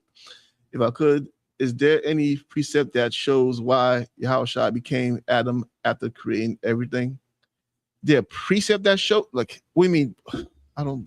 Is there a precept that shows why Yahushua became Adam after creating everything. I understand the question. I'm still not registering it.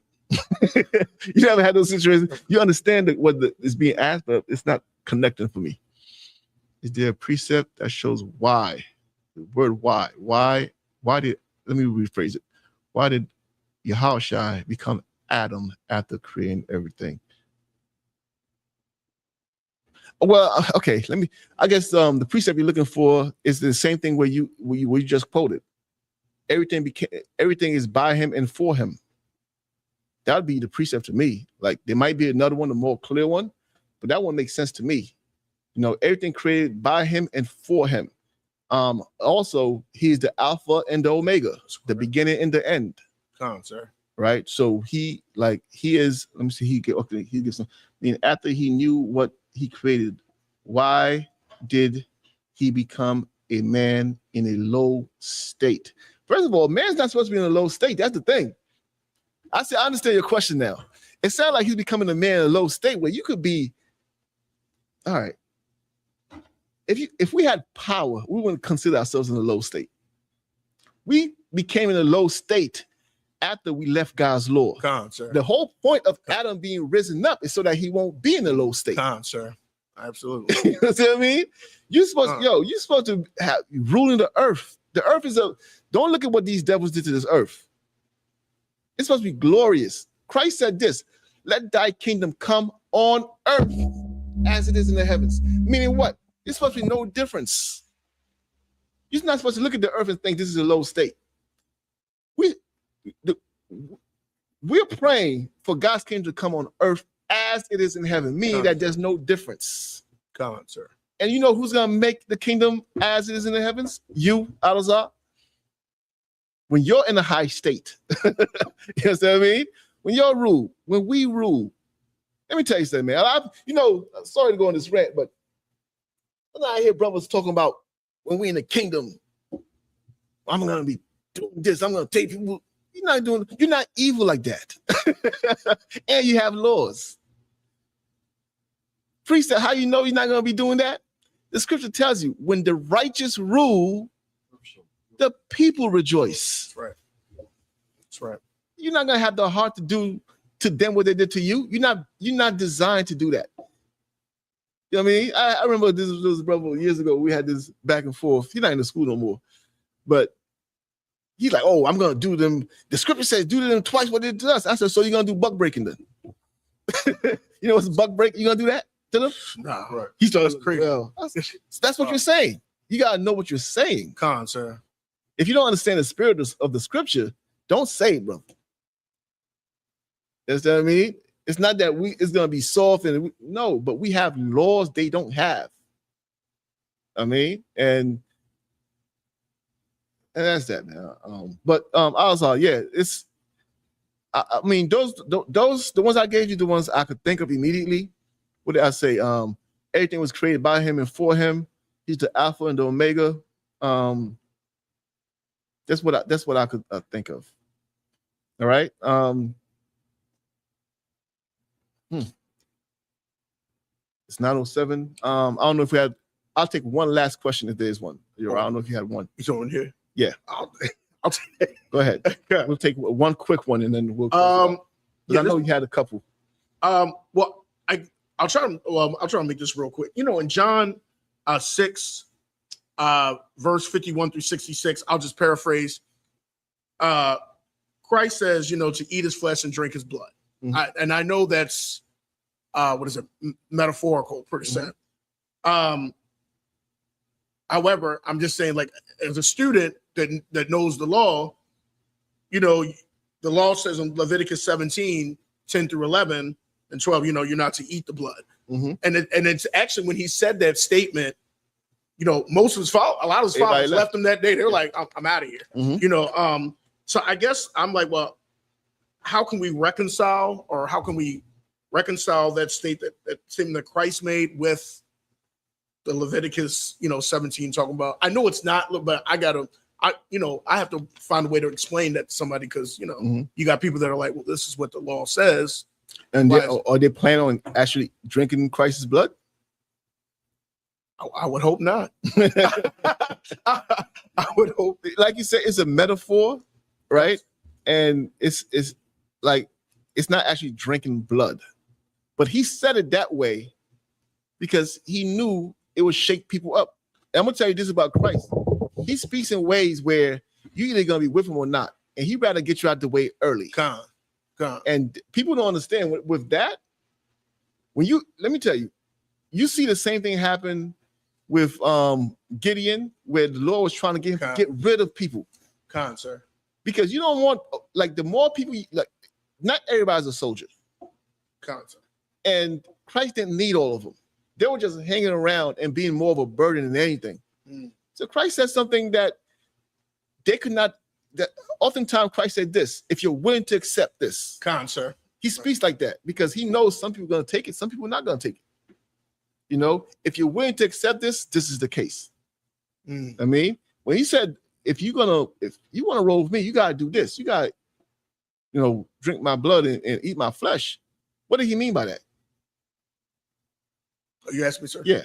I mean, well, I would, to me, because I'm just paraphrasing, but if he's the word, I would think he's supposed to develop, because I think later in that scripture, he says, the words that I speak to you are spirit and their life.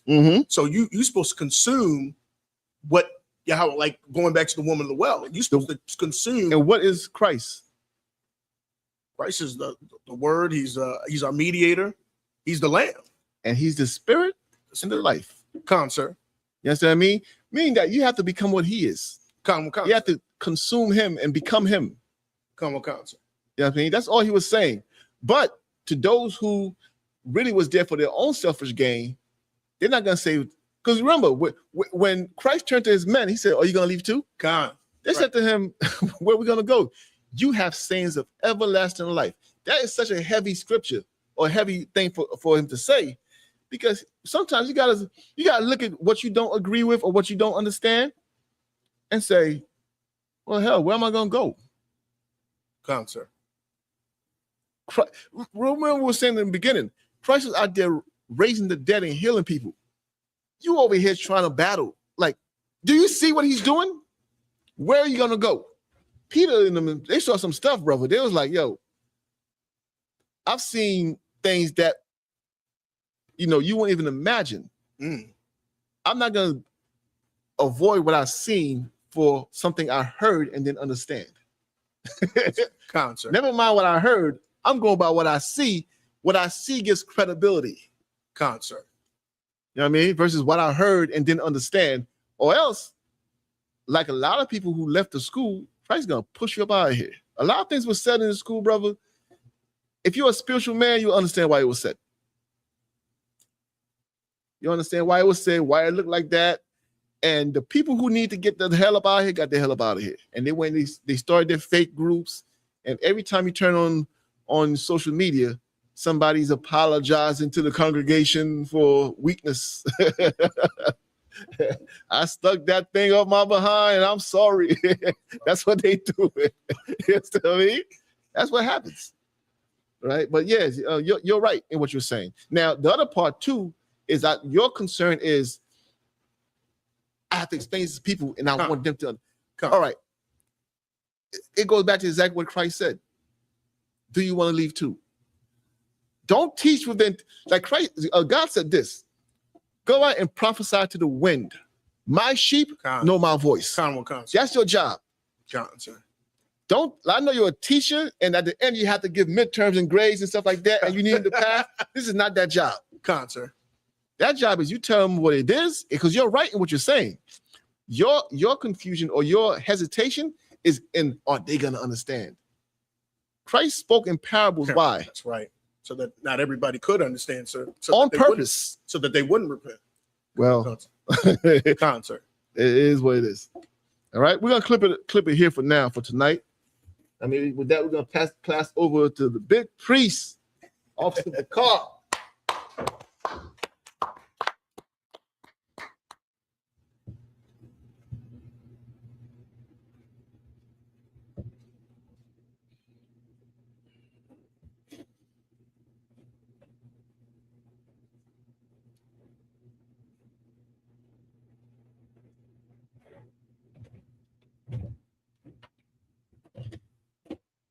Hey, Salaki, Israel, give that captain another.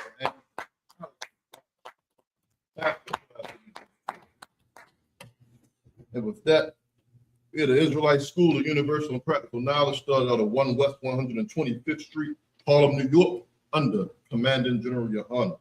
Rules for new brothers and sisters. When the new brother or sister comes into the school, they are off limits for 6 months. They're here to be saluted only. They're here to shed themselves of the world. After 6 months, if a brother or a sister is interested in a particular person, he or she must get permission from the head to speak to a brother or sister. There's another 6 months in which the brother or sister will court each other. After this 6-month period, if the brother or sister is still interested, they'll get permission from the head to marry. Tithes, which is a commandment. You can find this in the book of Numbers, chapter 18, verse 21, and the book of Malachi, chapter 3, verses 8 through 10, which means a tenth in the Hebrew, and it's pronounced ma'ashara. A tenth of every penny of any increase the Lord gives you, you in turn give to the Treasury Department or to the teacher. Priest fund, which is a free will offering for the priest. It's not mandatory. Whatsoever amount you would like to give, go ahead and give that amount. Upcoming holy convocations. Next we have the memorial of blowing the trumpets, September 11th. The trumpets, September 11th. Concert. Meet us here in the school. It is a commandment. And then I think after that we have Day of Atonement. Day of Atonement. And the Day of Atonement right after. That should be on the between the 20th and the 21st. Yeah. It should be the 20th, I believe. Around September the 20th to 21st. Remind all Akim and Akwakim to check on social media such as isupk.com, Facebook, Twitter, and YouTube, and so on for ISUPK events and materials. If a brother wants to become a trooper in the school, he has to start wearing all black, which includes black boots, shirts, pants, headscarves, or headbands. And with that, we're going to give a 130 salute to the teacher. And of Israel, Mahdi. Mahdi Shabbat. Mahdi. Barak. Yahweh Barak. And face the sisters. We'll give a 130 salute to the sisters, men of Israel. Mahdi. Mahdi Shabbat. Mahdi. Barak. Yahweh Shema. Yazmatah. Class dismissed. Hey, listen, brothers and sisters, man. If you like what you hear, hit the subscribe button, man. Subscribe to this channel. And also, please, go to isupk.com and pay your tithe. Drop me some cash so we can move around this planet like we need to, man, and do the things we need to do. They're one West. They're one West. They're one West. They're